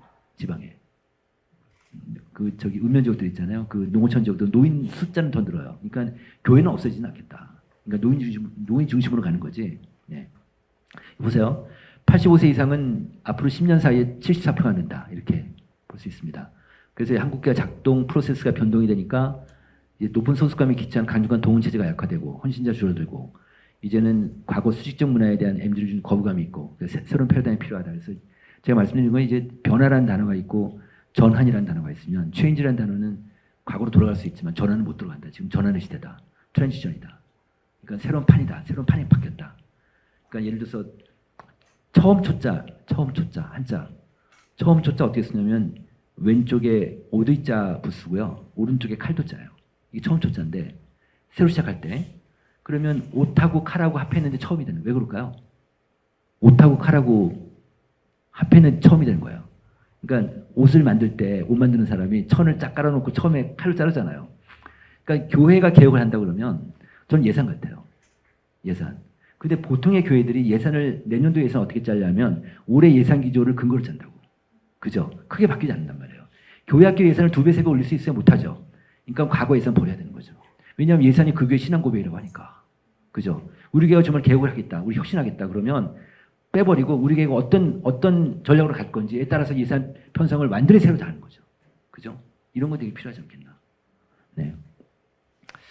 영적 상황 보겠습니다. 지금 이렇게 지금 교회가 좀 어려운 상태임에도 불구하고 교인들은요 영적 갈급함이 있는 사람 65%나 돼요. 전체 교인들이. 그리고 신앙교육 훈련을 받고 싶은 교인들이 70%나 돼요. 그런데요 우리나라 목사님들한테 물어봤어요. 목사님들한테 목사님 교회는 교회학교 교육 말고 성인 교육을 얼마나 잘하십니까 물어봤어요. 우리 교회는 성인 교육이 충분하다, 미흡하다, 부족하다 이렇게 응답을 받았는데 충분하다가 몇 프로 나왔을까요? 20%밖에 안 나왔어요. 우리 교회는 성인 교육이 부족하다가 80% 나왔어요. 전국적으로. 그러니까 지금 우리가요 교회학교 교육도 좀 문제지만 성인 교육을 못 하고 있어요. 성인 교육을 그걸 못 하고 있어요. 근데 지금 교인들은 교육을 받고 싶어하는 거예요. 저는 이게 개혁이라고 봐요. 이게 개혁이 무슨 개혁이겠습니까? 네. 그러니까 한국 교회가 사회적 책임하는 거 되게 중요하지만 이런 것도 개혁이다. 이것도 개혁이다. 근데 실제로 교회를 구성하고 있는 몇 가지 요인들이 있잖아요. 뭐 이제 예배가 있고 뭐 교육이 있고 그다음에 구제 봉사 뭐 선교 친교 이런 게 있다면 저희가 물어봤어요. 목사님들한테 이 5가지 영역 중에서 목사님은 어디에 가장 중점을 주십니까? 목회에 그러면 70% 목사님 예배라고 대답하세요. 그리고 한 20%가 교육이라고 하시거든요. 근데 목사님 교회는 앞으로 코로나 이후에 교인들이 더 늘 것 같습니까? 줄 것 같습니까? 물어봐요. 우리 교회는 교인이 늘 것 같아. 희망적으로 보는 교회 목사님들일수록 교육이 높아요. 피터 드러커라고 경영학의 아버지 이분이 돌아가셨는데 이분이 책을 굉장히 많이 썼어요. 근데 그분이 쓴 책 중에 비영리 경영이라는 게 있어요. 교회도 비영리잖아요. 그 책을 보면은 비영리는 A부터 Z까지 교육이라고 그래요. A부터 Z까지. 무조건 교육이다. 그러니까 귀가 따갑도록 교육을 시키는 것이다. 이게 되게 중요하다. 네. 그래서 가장 받고 싶은 신앙 교육은 성경 교육을 좀 받고 싶다. 이게 시스테마틱하게. 그러니까 왜냐하면 목사님 설교를 조각조각 들으니까 전체적으로 잊지를 못하니까 이제 그런 얘기 같습니다. 그다음에 이제 명목상 그리스도인, 노미널 크리스찬, 교회만 왔다 갔다 하는 사람들, 이 사람들이 문제인데 교회만 왔다 갔다 하고 구원의 확신도 없고 그냥 아무 봉사도 안 하고 교회만 왔다 갔다 하고 성경도 안 읽고 뭐 그냥 기도도 안 하고 이런 사람들 있을 거 아니에요. 이런 사람들이 전체 39.5%예요. 전체 교회 다니는 사람 중에 이렇게 많아요. 40% 정도. 근데 이 사람들은 여자보다 남자가 많고 20대 청년들이 많고 일반 성도가 많고 중간 교회 사람들이 좀 많고 그 다음에 교회 출석 주기는 잘 안 나오는 사람 이런 사람들이 많다 이런 얘기고요. 이 OTT 크리스찬 이제 이거는 이제 아까 온라인 관련해서 이제 그 아무래도 플로팅 관련해서 좀 보면 현재 출석 교회 이게 이제 온라인 예배자를 물어봤습니다. 온라인 예배자들한테 지금 현재 온라인 예배를 중단하면 어떻게 할까? 그러니까 현장 예배 출석을 좀 독려하기 위해서 온라인 예배 끊으면 어떻게 할래 물어본 거예요. 그랬더니 이걸 3번에 걸쳐서 물어봤는데 교회 출석해 주일 예배 드리겠다는 비율이 점점 줄죠. 그리고 다른 교회 온라인 예배나 방송 예배를 드리겠다가 이렇게 나오고 아예 교회를 옮기겠다 온라인 예배 하는 대로 이렇게 움직이고 있습니다. 그러니까 온라인 예배자는 완전 고착화됐다고 보시면 돼요. 네.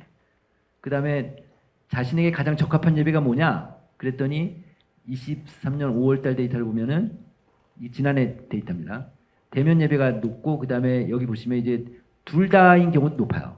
이게 다시 얘기하면 비대면을 두 개 다 4.5하고 44.7이니까 한 50% 정도는 비대면이 괜찮다는 거잖아요. 그러니까 교인들이 비대면도 괜찮다고 보는 거죠. 네.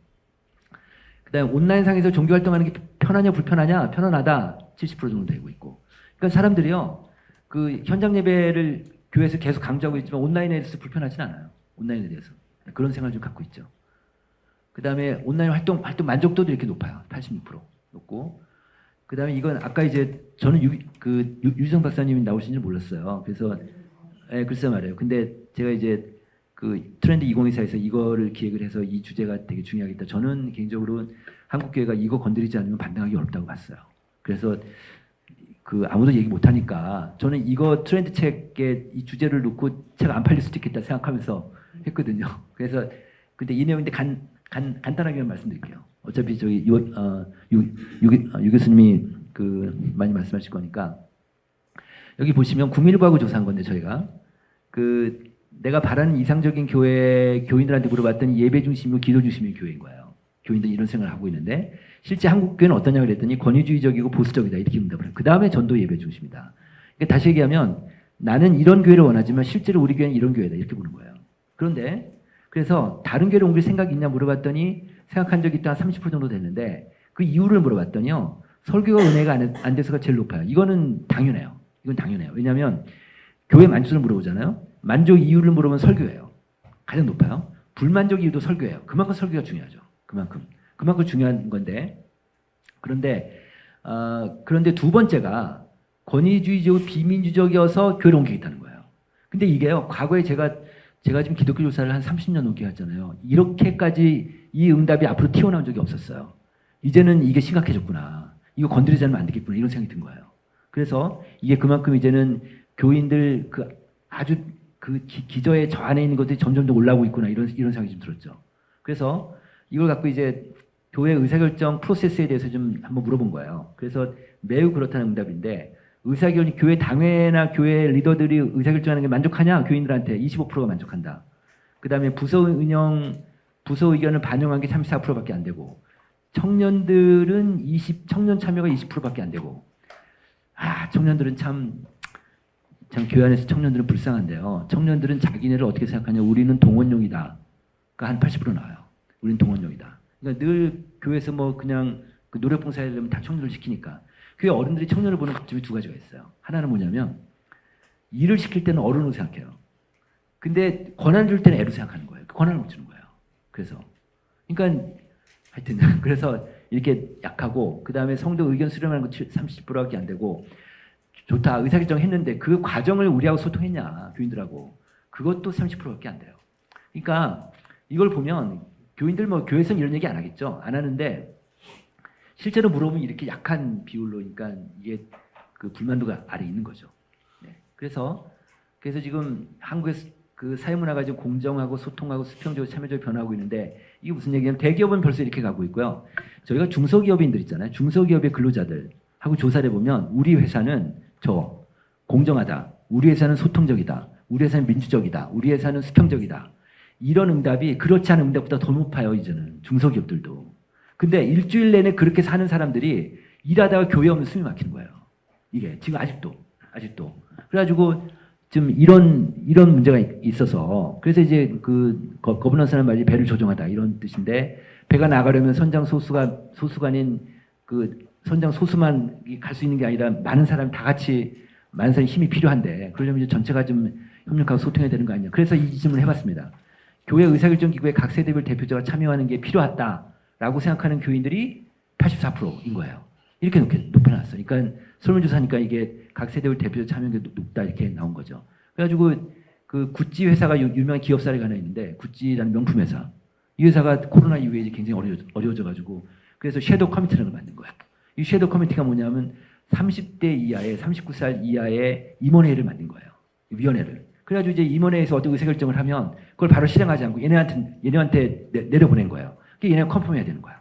이 친구들이 이제 보완 의견도 내고 물론 이제 아웃은 안 시키겠지만 보완 의견 내서 하니까 다시 회사가 올랐더라. 그게 유명한 기업 사례인데 그래서 이제 이렇게 이런 그림자 임원회가 있다 뭐 이런 건데요. 합정동에 어떤 교회가 있는데요. 이 교회 목사님이 새로 부임하셨어요. 근데 이 목사님이 오실 때 청년부가 한 120명, 130명이었는데 이분이 청년부를 키우고 싶어가지고 청년위원회라는 걸 만들었어요. 그 청년부 임원들하고 교회 당회원들 있죠. 당회원들하고 청년부 임원들하고 한 달에 한 번씩 회의체를 만든 거예요. 그래서 주일날 회의를 하고 한 달에 한 번씩 이 목사님 하는 얘기가 자기는 그거 말고 청년부에서 별로 한 게 없대요. 근데 5년 됐는데 120명, 130명이 지금 300명 됐대요. 그거 하나 바꿨는데 그거 하나 그러니까 뭐 이런 게 되게 중요할 수 있다. 네, 그래서 이런 것도 이제 교회에서 좀 많이 했습니다. 이게 지금 제가 신문 읽다가 와 이런 게 있구나 싶어가지고 지난 총선 때 국민의힘이 많이 참패했잖아요. 그때 그 조선일보 그 이 칸의 헤드라인이 이거였어요. 달라진 한국 사회 권위주의에 대한 분노가 이념 도덕을 다 삼켜버렸다. 네, 그래서 이제 앞으로 이제 우리 사회가 이렇게 변하고 있다는 거죠. 말하자면. 그래서 마지막입니다. 지금 이제 교회 수축 시대인데 이제 앞으로 미래에 집중하자. 그러니까 지금 시대가 바뀌고 있으니까 시대의 흐름을 특히 3, 40대가 지금 교회 불만 이유가 시대의 흐름을 잘 정하지 못한다는 거니까. 그래서 이런 모든 의사결정은 미래 변화를 전제로 한다. 그래서 지금까지는 일찍 일어나는 새가 먹이를 많이 먹는 시대였다만 앞으로는 멀리 보는 새가 독식한다. 이런 얘기입니다. 그래서 미래형 리더는 전통적인 리더십이 아니라 이제 리더십의 전환이 필요하다. 이제는 일 중독자와 근무하던 평창 사회의 리더가 이제는 가정이나 개인의 행복을 더 중시하는 사람을 지휘하려면 리더십이 바뀌어야 된다. 뭐 이런 식으로 좀 한국 교회가 좀 가야 되지 않을까 이런 생각이 들었습니다. 여기까지 마치겠습니다. 네.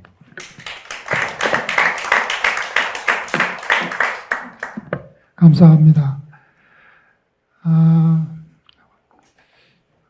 숫자로 말씀해 주시니까 반박하기 힘들고 대단히 신랄한 것 같아요.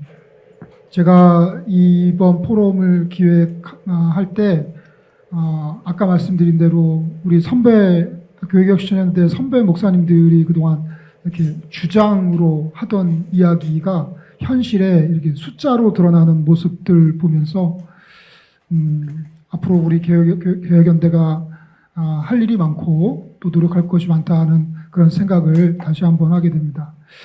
아까 우리 소장님 말미에 그 청년의 역할에 대해서 말씀해 주셨는데 우리 교회개혁실천연대도 그것에 절감해서 몇 년 전부터 우리 청년 모임을 활성화하면서 매년마다 우리 청년 세대를 집행위원으로 계속 위촉하고 있습니다. 그래서 그 중에 한 분이신 우리 김영준 집행위원 나오셔서 우리 두 분 말씀 들으신 소감 및 논평 또는 제안 해주시겠습니다.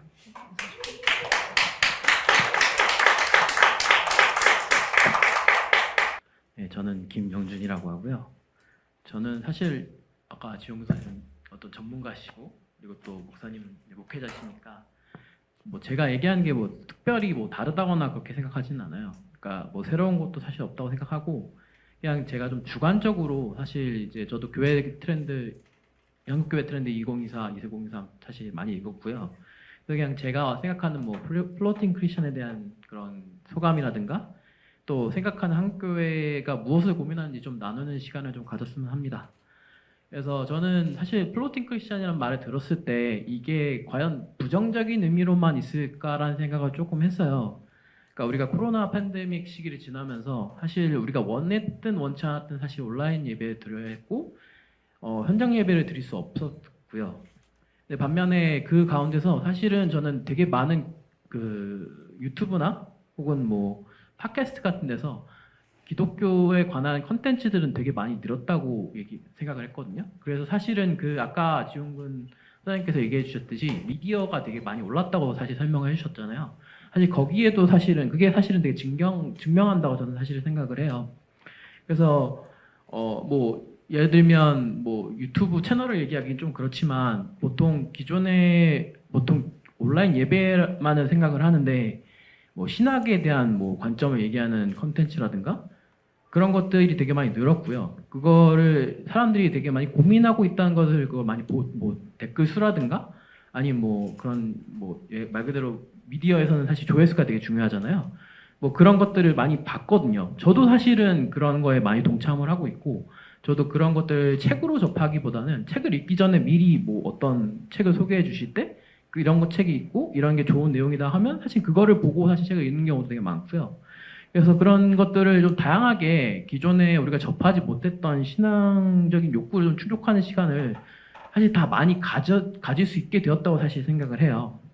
그래서 이런 뭐 플로팅 크리스천 현상이 뭐 시간이 많이 지났지만 뭐 얘기해 주셨듯이 여전히 많이 유지되고 있고요. 그리고 사실 저는 긍정적으로 봤던 것이 그 다형 크리스천의 유형이 아까 뭐 부평초형 크리스천보다 많다고 하는 것도 사실 긍정적인 지표라고 봤어요. 그래서 방혜선 목사님이 소개해 주셨지만 그것이 약간 주체적으로 사람들이 많이 변했다고 생각을 하거든요. 기존에는 우리가 다니고 있는 교회 모교회 목사님의 예배나 아니 뭐 다른 교회 뭐 목사님의 설교 정도로만 들었다면 이런 뉴 미디어 컨텐츠들이 그런 것들 사람들의 갈증을 좀 해소해줬다고 생각을 해요. 그래서 뭐 예를 들면 초원 AI 같이 뭔가 새로운 시도들도 되게 많이 하고 있다고 생각을 하거든요. 초원 AI가 뭐 AI 뭐 들어보신 분도 있고 안 들어보신 분도 있겠지만, 그러니까 AI 챗 GPT 형식으로 AI가 답변을 좀 많이 해줘요. 그래서 뭐 질문 같은 걸 물어보면 그 질문에 대한 것들을 단순하게 뭐 사람이 답변하는 게 아니라 뭐 어떤 성경 구절에 대한 거를 그 질문에 답변을 해주면서 그걸 같이 뭐 달아준다든가 뭐 그런 것들을 좀 알 수 있거든요. 그런 면에서 좀 우리가 조금은 사람들이 좀 주체적으로 변하지 않았다는 생각을 좀 했어요. 물론 이게 그러나 이것도 좀 단점이 좀 있는 게 우리가 그런 신앙적 욕구를 채우는 거는 되게 좋아졌지만 반면에 이제 그것만으로 그치는 거는 좀 안 된다고 사실 생각을 하거든요. 그건 단지 지식이 늘어난 거지 우리의 믿음이 깊어졌다고 생각할 수 있는 건 아니라고 생각을 하거든요. 그래서 아까 얘기해 주셨지만 뭐 부평초형 플로팅 크리스천 유형이 많이 존재한다는 것은 그만큼 예배는 드리고 싶지만 우리가 공동체에 대한 실망이 좀 많이 커서 그거를 거부하는 사람들이 되게 많이 있기 때문에 위기감이라고 생각을 하고요. 그래서 이게 우리가 보통 많은 얘기가 있지만 그 공동체에 대한 불신도 많이 크다고 사실은 생각을 하거든요. 교회에서 제가 얘기하고 싶어도 뭔가 얘기를 했을 때 이 교회에 있는 우리 공동원들이 내가 말하는 거를 이해해 줄 수 있을까? 그런 생각도 좀 많이 하게 되고요. 그러다 보면 약간 어떤 말을 하거나 질문을 했을 때 저 자신도 사실은 필터링을 하고 얘기하는 경우도 있거든요. 내가 이런 얘기를 해서 이 사람들이 어떻게 받아줄까? 약간 그런 위기감 같은 게 있다고 사실 생각을 해요. 제가 얼마 전에 이제 팟캐스트 방송에서 NGO 단체 활동가가 자신이 지금은 이제 다른 NGO 단체에 옮겨서 자기가 되게 진정성을 있고 뭐 이렇게 더 좋은 방향으로 나갔다고 얘기하지만 이분이 되게 큰 메이저한 곳에 있다고 얘기를 들으면서 자기가 점점 이제 지쳐가고 있다는 걸 지쳐가고 있다는 생각을 한다고 생각하면서 이직을 준비하게 됐다고 해요. 그 사유가 이렇게 NGO 단체가 규모가 커지면 커질수록 이게 단체를 유지하기 위해서 사실 많은 리소스가 필요가 하고 사람을 돕는 것이 아닌 이제 그 모금 자체가 이 조직을 유지하기 위해서 있는 것이 아닌가라는 생각을 되게 많이 했대요. 그러면서 자신의 존재 가치도 좀 희미해졌고 또 이 조직의 존재 가치에 대해서 좀 의문감이 들었다고 하더라고요. 그러면서 자기가 이직을 결심하게 됐다라는 걸 좀 들었어요. 근데 그걸 들었을 때 요즘 교회라는 그런 공동체를 생각하는 게 사람들이 생각하는 게 그런 본질적인 대한 질문을 되게 많이 한다고 생각을 해요. 그래서 플로팅 크리스찬도 늘었고 SBNR이라는 그 형상도 되게 많이 늘었다고 생각을 합니다. 이 포럼 준비하면서 사실은 제가 생각하는 부분도 있고 사람들은 어떻게 생각하는지 되게 궁금해서 여러 유튜브나 뭐 구글 검색들을 찾아보면서 왜 사람들은 교회를 떠날까에 대한 그런 질문들을 되게 많이 찾아봤어요. 근데 사실 그 질문들 그런 것들이 사실은 크게 변한 건 없는 것 같아요.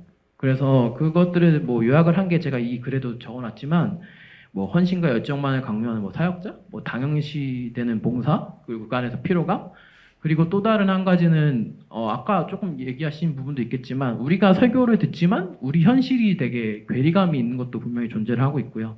그리고 뭐 가버넌스 문제이긴 하겠지만 보통 교회에서 일방적인 소통이 보통 목회자를 통해서 내려오고 그걸 보통 지키는 방식으로 되게 되고 있어서 그것도 문제라고 생각하고 있고 사회는 되게 많이 변화를 했지만 교회는 또 많이 변하지 않았다는 것도 되게 많이 있었어요. 그리고 교회 배타성을 이제 배타성 때문에 교회 떠났던 사람도 있고 그래서 사실은 이게 오늘 내일의 사실 얘기는 아니라고 저는 생각을 해요.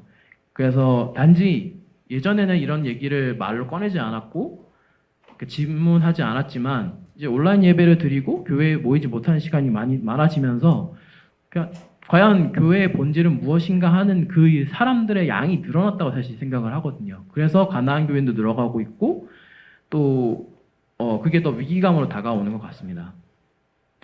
청년 세대 고민을 조금 더 얘기를 다음엔 해볼까 하는데 저희도 이제 개혁연대와 또 여러 개혁연대도 이 청년위원회 안에서 이제 한국교회 트렌드 책이나 아니면 뭐 기사연의 기독청년 인식조사 같은 거를 나누면서 우리가 어떤 고민을 해야 될지 좀 시간을 나누는 시간이 있었어요.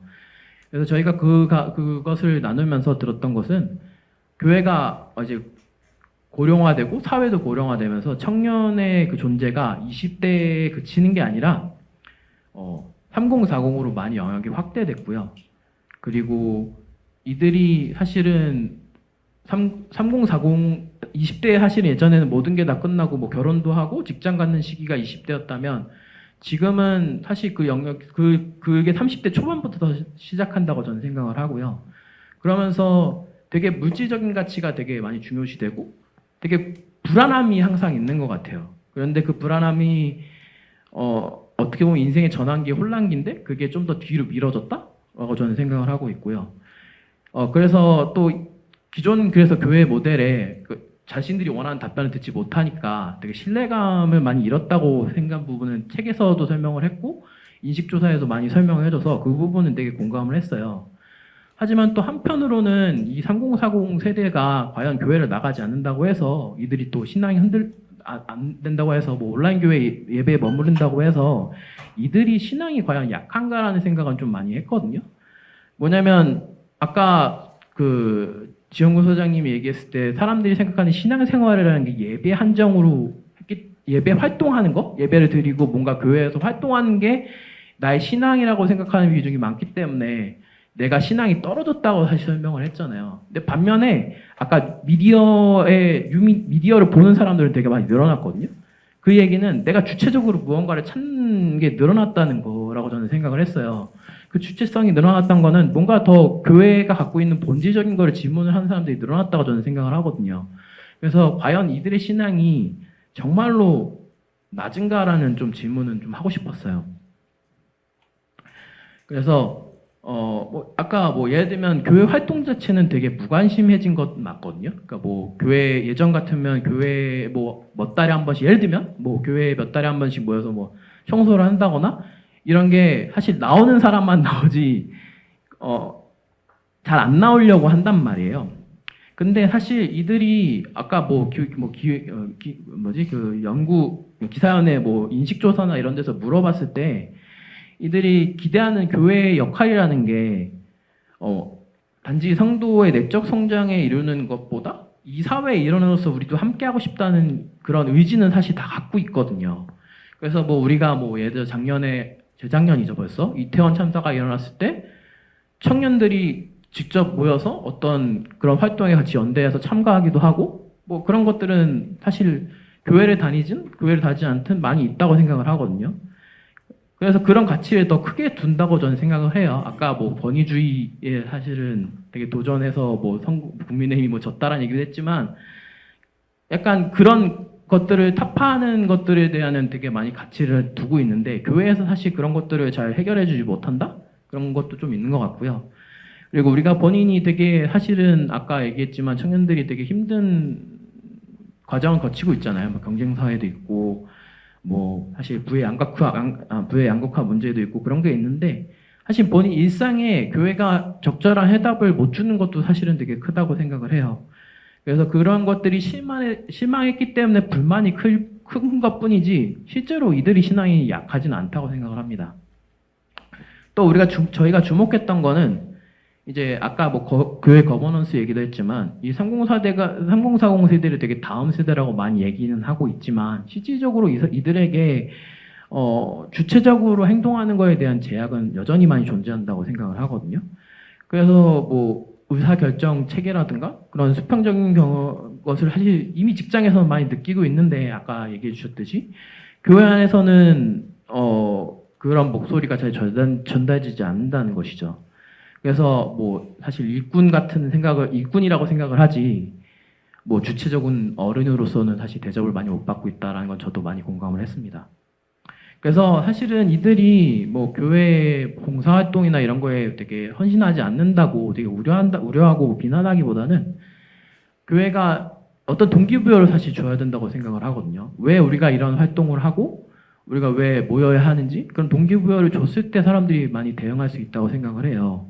근데 과연 그 동기부여를 제대로 주고 있는가 그런 걸 좀 질문했으면 좋을 것 같아요. 그리고 그러려면 사실은 시간이 많이 필요할 거라고 생각을 합니다. 이게 뭐 단순히 한 시간에 딱 한순간에 우리가 이렇게 하자 해서 바꿀 수 있는 게 아니니까. 그래서 뭐 서로 격려해 가면서 또 이제 이런 사회적이나 뭐 구조적인 거를 교회가 많이 변화를 하면서 이런 걸 같이 동참하는 그런 문화가 됐으면 좋겠습니다. 우리 오늘 발표해 주신 패널분들 앞으로 자리해 주시고요. 우리 플로어에 계신 분들이 질문 받고 또 이야기 나누면서 나머지 시간을 진행하겠습니다. 오늘 말씀 들으시면서 떠오르신 질문 같은 거 있으시면 어느 분께 여쭙습니다 하고 손을 들어서 말씀해 주시면 감사하겠습니다. 예, 우리 계획연대 서동진 집행위원님 질문하십니다. 안녕하세요. 서동진이라고 합니다. 네, 우리가 알고 있는 이야기 중에 벌거벗은 임금님이라는 이야기가 있는데요. 거기 보면은 마지막에 한 어린 아이가 임금님은 벌거벗습니다라고 외치면서 이제 아름답게 이야기가 끝나는데 현실 속에서 어떤 아이가 어떤 사람이 임금님을 향해서 그렇게 외쳤다면은 아마 그 자리에서 끌려 나갔거나 그 아이의 과거가 미래가 어떻게 됐을지 모르는 상황이라고 생각합니다. 이러한 것이 한국 사회뿐만 아니라 한국 교회에서도 마찬가지고 마치 무슨 질문을 하거나 자기 생각을 말하고 뭐 이상한 부분을 질문했을 경우 그거에 대해서 배척당하고 그러한 권위주의에 눌려가지고 결국 교회를 떠나는 현상도 벌어지는데요. 이 모든 것과 맞물려서 코로나 팬데믹을 겪으면서 더 큰 위기에 갔다고 생각합니다. 이러한 가운데서 김영준 집행위원님께 한번 질문하고 싶은데요. 이러한 경험들 속에 이러한 위기 속에서 팬데믹을 거치고 그러면서 더 대안을 찾으면서 경험했던 것들 중에서 좋거나 느꼈던 것 그리고 새로운 공동체 활동 형태가 있었는지 궁금하고요.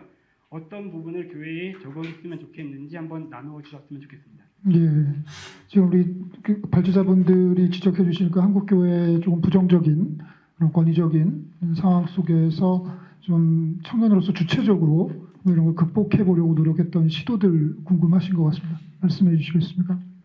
사실 좀 답변하기 어려운 질문이긴 한데 저 아까 소그룹 활동 얘기를 많이 해주셨는데 저도 소그룹 활동이 사실 교회에서 제 주관적인 경험이긴 한데 되게 좀 너무 획일화되어 있다고 좀 생각을 해요. 그래서 근데 획일화되어 있다는 게 보통 이제 교회에서 소그룹 활동을 하면 뭐 그냥 단순하게 한 주 어떻게 살았는지 묻고 이 정도에서 끝나고 오늘 예배가 어땠는지 질문한 정도에서 사실 끝나거든요.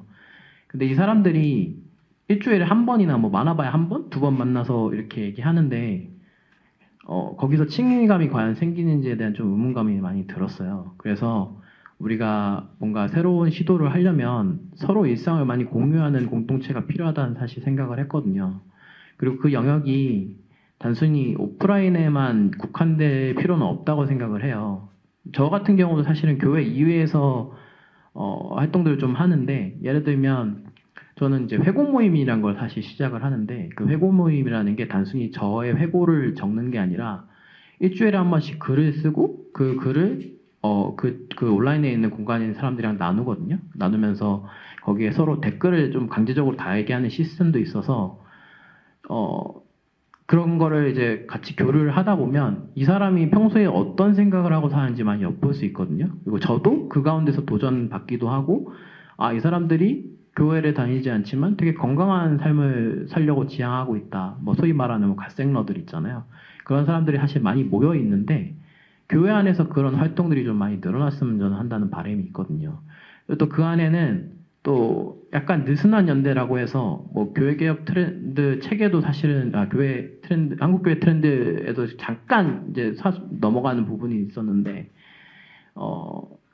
되게 부정기적이지만 느슨한 연대를 하는 활동들이 되게 많아요. 예를 들면 뭐 단적인 얘기로 그 안에 그 뭐 회고 모임 안에 또 네트워킹 방이라는 게 사실 있어서 뭐 하고 싶은 것들을 올려요. 뭐 예를 들면 뭐 챗GPT를 같이 연구하는 모임, 혹은 뭐 같이 어디 클라이밍을 하러 가자는 모임, 뭐 이런 모임들이 자잘한 모임들이 있거든요. 소위 번개방처럼 그런 것들을 교회도 같이 할 수 있는 무언가가 있을 때 서로 교류하면서 연대할 수 있다고 생각을 하거든요. 근데 거기에는 사실 책임감이 좀 많이 옅어요. 근데 교회에서 말하는 보통 그런 봉사활동이나 그런 모임들은 사실 책임감을 되게 많이 따르게 하거든요. 근데 그런 피로감을 좀 줄이려면 그렇게 좀 책임감이 좀 덜한 활동들이 좀 필요하지 않은가라는 좀 생각이 들었습니다. 네. 오늘 우리가 나눈 주제가 우리 주체적 신앙과 플로틱 크리스천이라는 키워드로 오늘 포럼을 하고 있는데 사실 생각해 보면은 주체적인 신앙 이어서 교회 밖으로 나아가서 떠도는 사람도 있지만 주체적인 신앙을 갖고 있기 때문에 교회 안으로 돌아온 사람도 있고 주체적이지 않게 떠돌면서 그냥 사라져버리는 신앙인도 있지만 또 교회 안에 있으면서도 주체적이지 않고 또 종속적인. 그래서 이 주체성과 플로팅은 뭐 이거는 저거고 저건 이거다라고 말할 수는 없고 뒤섞여 있는 혼재적인 상태인 것 같고 지금 이제 질문은 이제 청년 세대들이 대체적으로 플로팅이 많으니까 플로팅하는 가운데서도 우리의 신앙이 어떻게 주체적일 수 있을까? 그걸 위해서 어떤 시도를 해볼 수 있을까? 뭐 이런 것들에 대한 질문이었던 것 같고 대단히 유익한 질문과 대답이었다고 생각합니다. 우리 발제자님께도 좀 질문 부탁드리고요. 우리 다른 분도 질문 받겠습니다. 아까 이제 갈라디아서 3장 28절 말씀하셨는데 헬라인이나 유대인이나 예수 그리스도 안에서 다 하나다. 그 말씀이 그게 지금 현대에 와서 말씀이죠. 불교인이나 이슬람교나 예수 그리스도 안에서 다 하나다. 저는 그런 생각입니다. 거기 동의하십니까? 거기도? 그 그리스도 안에서 하나다 라는 그 말에는 이제 그리스도라고 하는 게 이제 포함되어 있기는 한데 그 그리스도의 의미가 지금 우리가 기독교에서 얘기하고 있는 그런 어떤 그 유일하신 구원자이신 예수 그리스도 안에서 하나냐라는 거는 해석의 차이가 이제 있습니다. 저는 개인적으로는 그 구원관에서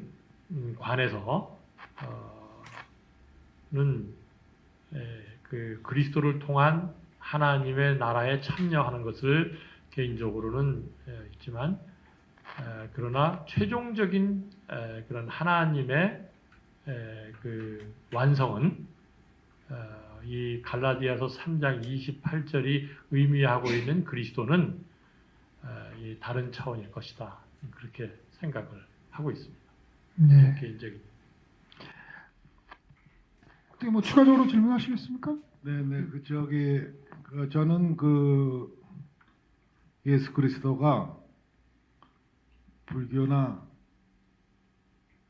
이슬람교나 다 그 포용하실 거다. 재림하신 예수님은 다 포용하실 거다. 그렇게 생각하고 있기 때문에 그런 질문을 드렸던 것입니다. 네, 뭐 하나님. 기독교가 이제 포용의 종교로 나가야 돼요. 갈등의 종교보다도 하나님 안에서 하나가 돼야죠. 그러니까 예수님이 지금 하나님 우편에 앉아 계시잖아요. 그러니까 모든 종교에 뛰어난 모든 종교 위의 종교로서 그리스도가 이제 기독교가 하나가 포용돼야 된다. 이런 그 성경 구절을 오늘 다 접하고서 제가 많은 감명을 받았습니다. 예, 하나님 안에서 하나다. 그게 좋은. 아까 말미에 그 지용근 소장님께서 이제 이번 대선 잠깐 언급하시면서 이제 권위주의의 종식 말씀하셨는데 저는 이제 우리 신앙도 이런 코로나 시기를 거치면서 이런 보수적이고 권위적인 그런 신앙 자체가 이제 현대는 이렇게 환영받지 못하고 선교적이지 못한 그런 모습들을 많이 봅니다. 그래서 최근에 신학자들의 변화된 상황 속에서의 현대적인 해석들, 전통적인 입장에서 조금 위험해 보일지라도 좀 귀를 열고 포용하고 듣는 그런 것이 이런 변화된 교회 생태계에서는 더욱더 필요하지 않은가 그런 생각이 드네요. 우리 또 다른 분 한번 질문해 주시겠습니까? 예. 우리 오늘 길게 말씀해 주신 지용근 소장님께 추가적으로 듣고 싶으신 말씀이나 궁금하신 거 있으면 질문해 주시면 좋을 것 같습니다. 없으시면 제가 질문해도 될까요? 아까 제가 말씀드린 건데요. 신앙의 주체성과 플로팅, 즉 교회 밖 그리스도인이냐 교회 안 그리스도인이냐 제가 그 네 가지 패러다임으로 방금 말씀드렸는데 주체적이면서 플로팅일 수 있고 종속적이면서 플로팅이 아니라 교회 안에 있을 수도 있고 제가 어떻게 말씀드렸죠? 그러니까 이게 네 가지로 플로팅이냐 아니냐 주체적이냐 아니냐에 따라서 이 네 가지 이 사각형 안에 담길 수 있을 것 같은데 우리 대표님께서 감지하시기로는 어떤 현상이 더 많은지요? 네, 그래도 신앙적인 플로팅은 자기가 의사결정을 해서 우리 교회 어떤 목사님 이외에 다른 유명 설교가의 그 설교를 듣는다든지 뭐 예배를 드린다든지 아니면 기독교 컨텐츠를 본다든지 뭐 이런 현상이니까 이건 신앙의 주체적인 현상으로 봐야 되지 않을까요? 저는 그게 좀 더 비중이 더 높다고 생각이 드는데 플로팅은 SBNR은 약간 다른 것 같고요. 플로팅은 그럴 것 같습니다. 네. 하긴 내가 자기만의 어떤 그 주체성이 있으니까 어느 한 교회에 고착되지 아니하고 내가 이제 다른 분들의 설교나 또 다른 교회의 컨텐츠도 돌아보고 하는 그런 의지가 있다는 것은 주체성이 있다는 거겠죠. 근데 또 아까 또 발제하시면서 말씀드렸지만 그러니까 교회를 떠날 때는 주체적인 선택인 건 맞는 것 같아요.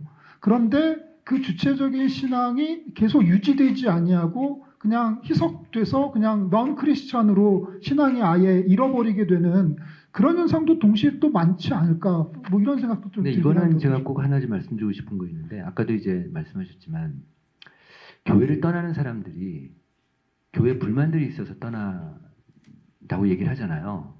실제 데이터는 그렇지 않아요. 다 그렇게들 인지하고 계신데 교회 불만의 사람이 그렇게 많지가 않아요. 그러니까 교회 공동체의 어떤 불만이라든지 목사님의 설교의 불만이라든지 뭐 실제로 떠난 사람들한테 물어보면 그냥 자기가 그냥 게으르고 신앙생활 하기 싫고 자기가 영적으로 다운됐으니까 그냥 교회를 떠나고 싶고 이런 요인이 한 60, 70% 돼요. 그리고 실제로 한 30% 정도만 교회 부정적인 요인 때문에 떠나는 거죠. 네, 그렇게 이해하시면 될 것 같습니다.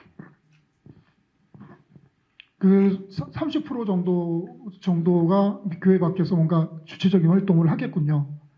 나머지 70%는 뭐 어차피 자기 신앙이 악화돼서 코로나 때 아싸 하고 떠난 사람들이니까 그냥 슬슬슬 사라져버리고 제 목회 현장에서 체감하는 분위기도 좀 그 정도 비율이 아닌가 하는 그런 생각이 드네요. 예, 우리가 계획했던 9시가 되었습니다. 우리 뭐 마지막으로 혹시 또 질문하실 분이나 마지막으로 우리 방희성 목사님부터 시작해서 오늘 그 모임 마치면서 뭐 짤막한 소감이나 좀 인사 말씀이나 좀 해주시면 뭐 못다 하신 말씀이나 해주시면 좋을 예. 것 같습니다. 저는 뭐 그 주체적 신앙을 말씀을 드렸는데 사실 주체적 신앙은 이제 다른 말로 표현하면 이제 팬데믹 이후에 우리 그 각 교회나 개인에게 적용한다면 창조적, 그러니까 어떤 도전적 시도도 자기가 주체성을 갖고 그리스도인으로서 신앙인으로서 해야 된다라고 하는 관점이 필요하다는 것이죠. 그러니까 뭐 우리가 그동안 전통적으로 배웠던 신학적 지식 또는 교회의 제도 또는 목회자의 설교 뭐 이런 것을 뛰어넘어서 아까 얘기한 하나님을 좀 새롭게 경험하고 이 시대에 새로운 교회 운동 또는 신앙 운동 또는 그런 그 사회의 그리스도인으로서의 살아가는 그런 운동을 창조적으로 할 수 있는 그런 신앙이 주체적 신앙이다. 요거를 말씀드리고 싶었습니다. 근데 이 데이터 상에서는 이런 걸 한번 데이터를 한번 물어보거나 어떻게 나오는지, 네, 그거는 좀 한번 해봐야 우리가 그런 쪽으로 격려를 하고 새로운 신앙 운동이 일어나지 않을까 이렇게 생각합니다. 예, 아까 지영구 선생님 강의 초반에 제안해 주신 것처럼 교회 안 또는 교회 밖에 스스로 그리스도인이라고 자임하는 사람들에게 당신의 신앙은 주체적입니까? 라고 물어보는 것도 대단히 도전적이고 그 결과로 세상을 조금 변화시킬 수 있는 그런 시도가 아닐까 합니다. 한번 집행위원회와 사무국에서 한번 머리를 모아보도록 하겠습니다. 네, 우리가 그 주체적 신앙을 한번 좀 분석을 해보고 그걸 잘 정리를 좀 해서 그 각각에 대해서 한번 좀 어느 정도 사람들이 속해 있는지 좀 측정을 해볼 필요는 있겠어요. 네. 소장님 마지막 말씀 네, 좀 해주시죠. 아까 박 목사님이 이제 그 말씀하실 때 한국 교회 사회적 신뢰도가 떨어졌잖아요. 코로나 이후에 한 10% 이상 이렇게 뚝 떨어졌는데, 네, 그 이유가 그러니까 우리 근데 일반 국민들이 교회를 신뢰하지 않는단 말이에요. 그럼 뭘 통해서 그 교회를 평가하냐면 과거에는 목사님이 높았어요. 근데 지금은 교인들이 더 높아요. 지금은 자기 주변의 교인들이 그리스도답지 않은 거예요. 네, 이런 것들이 이제 이 사람들 누적적으로 이렇게 그 인식이 되다 보니까 교회를 신뢰하지 못하는 거란 말이에요. 그 얘기 뭐냐면 신앙이 수평적인 신앙이 있고 수직적인 신앙이 있다고 하면 세상 사람도 수직적인 신앙은 관심이 없어요. 그럴 거 아니에요? 수평적인 신앙에 그걸 보니까 그들의 눈에 올 때는 크리스찬들 수평적인 신앙에 별로 잘 못하는 거야, 말하자면. 근데 이제 이거를 그 개혁연대가 이제 계속 지적하시면서 하신 거란 말이에요, 말하자면. 근데 지금 코로나 이후에 한국 교회는요, 수평적 신앙도 신앙이지만 수직적인 이게 좀 와야 되는 것 같아요. 데이터는 그래요. 네, 그러니까 교회 개혁 연대가 저는 이 수직적 신앙도 좀 건드리면 어떤가. 이것도 굉장히 큰 개혁이라는 생각이 들어서 이게 지금 이게 너무 떨어지니까 그러다 보니까 다 이탈되고 막 그 신앙이 어떤 그걸 못 잡아내고 있고 막 이런 것에서 좀 그런 좀 안타까움이 좀 있습니다. 그래서 그런 것도 좀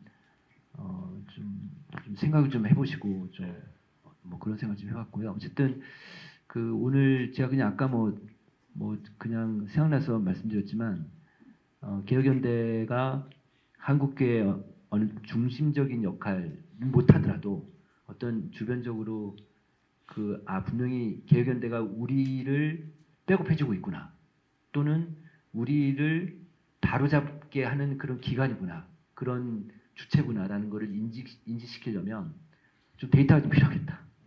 그리고 그 데이터를 갖고 그 전략적으로 좀 접근하시면 참 좋겠다 이런 생각이 들었습니다. 예, 좋은 제안 감사드립니다. 그리고 마지막으로 우리 김영준 집행위원님 한 말씀 부탁드립니다. 뭐라고 얘기할지 모르겠는데, 저는 사실 이제 이 포럼 준비하면서 좀 사실 생각이 든 거는, 사실 어떤 현상을 보고 이 현상의 해석을 하는 거는 사실 쉬웠다고 생각을 하는데, 항상 어려움을 느끼는 건 사실 대안을 만드는 거라고 사실 생각을 하거든요.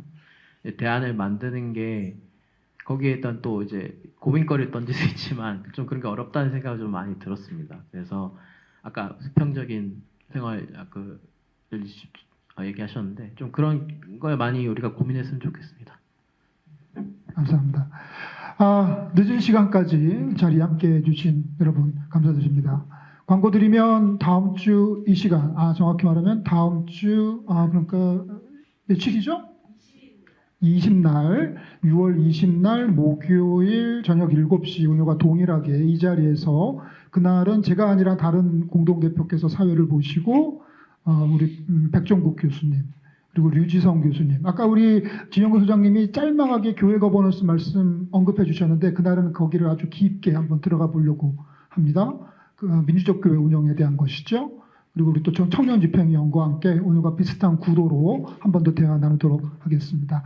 늦은 시간까지 자리 지켜주신 여러분 감사합니다. 네, 감사합니다.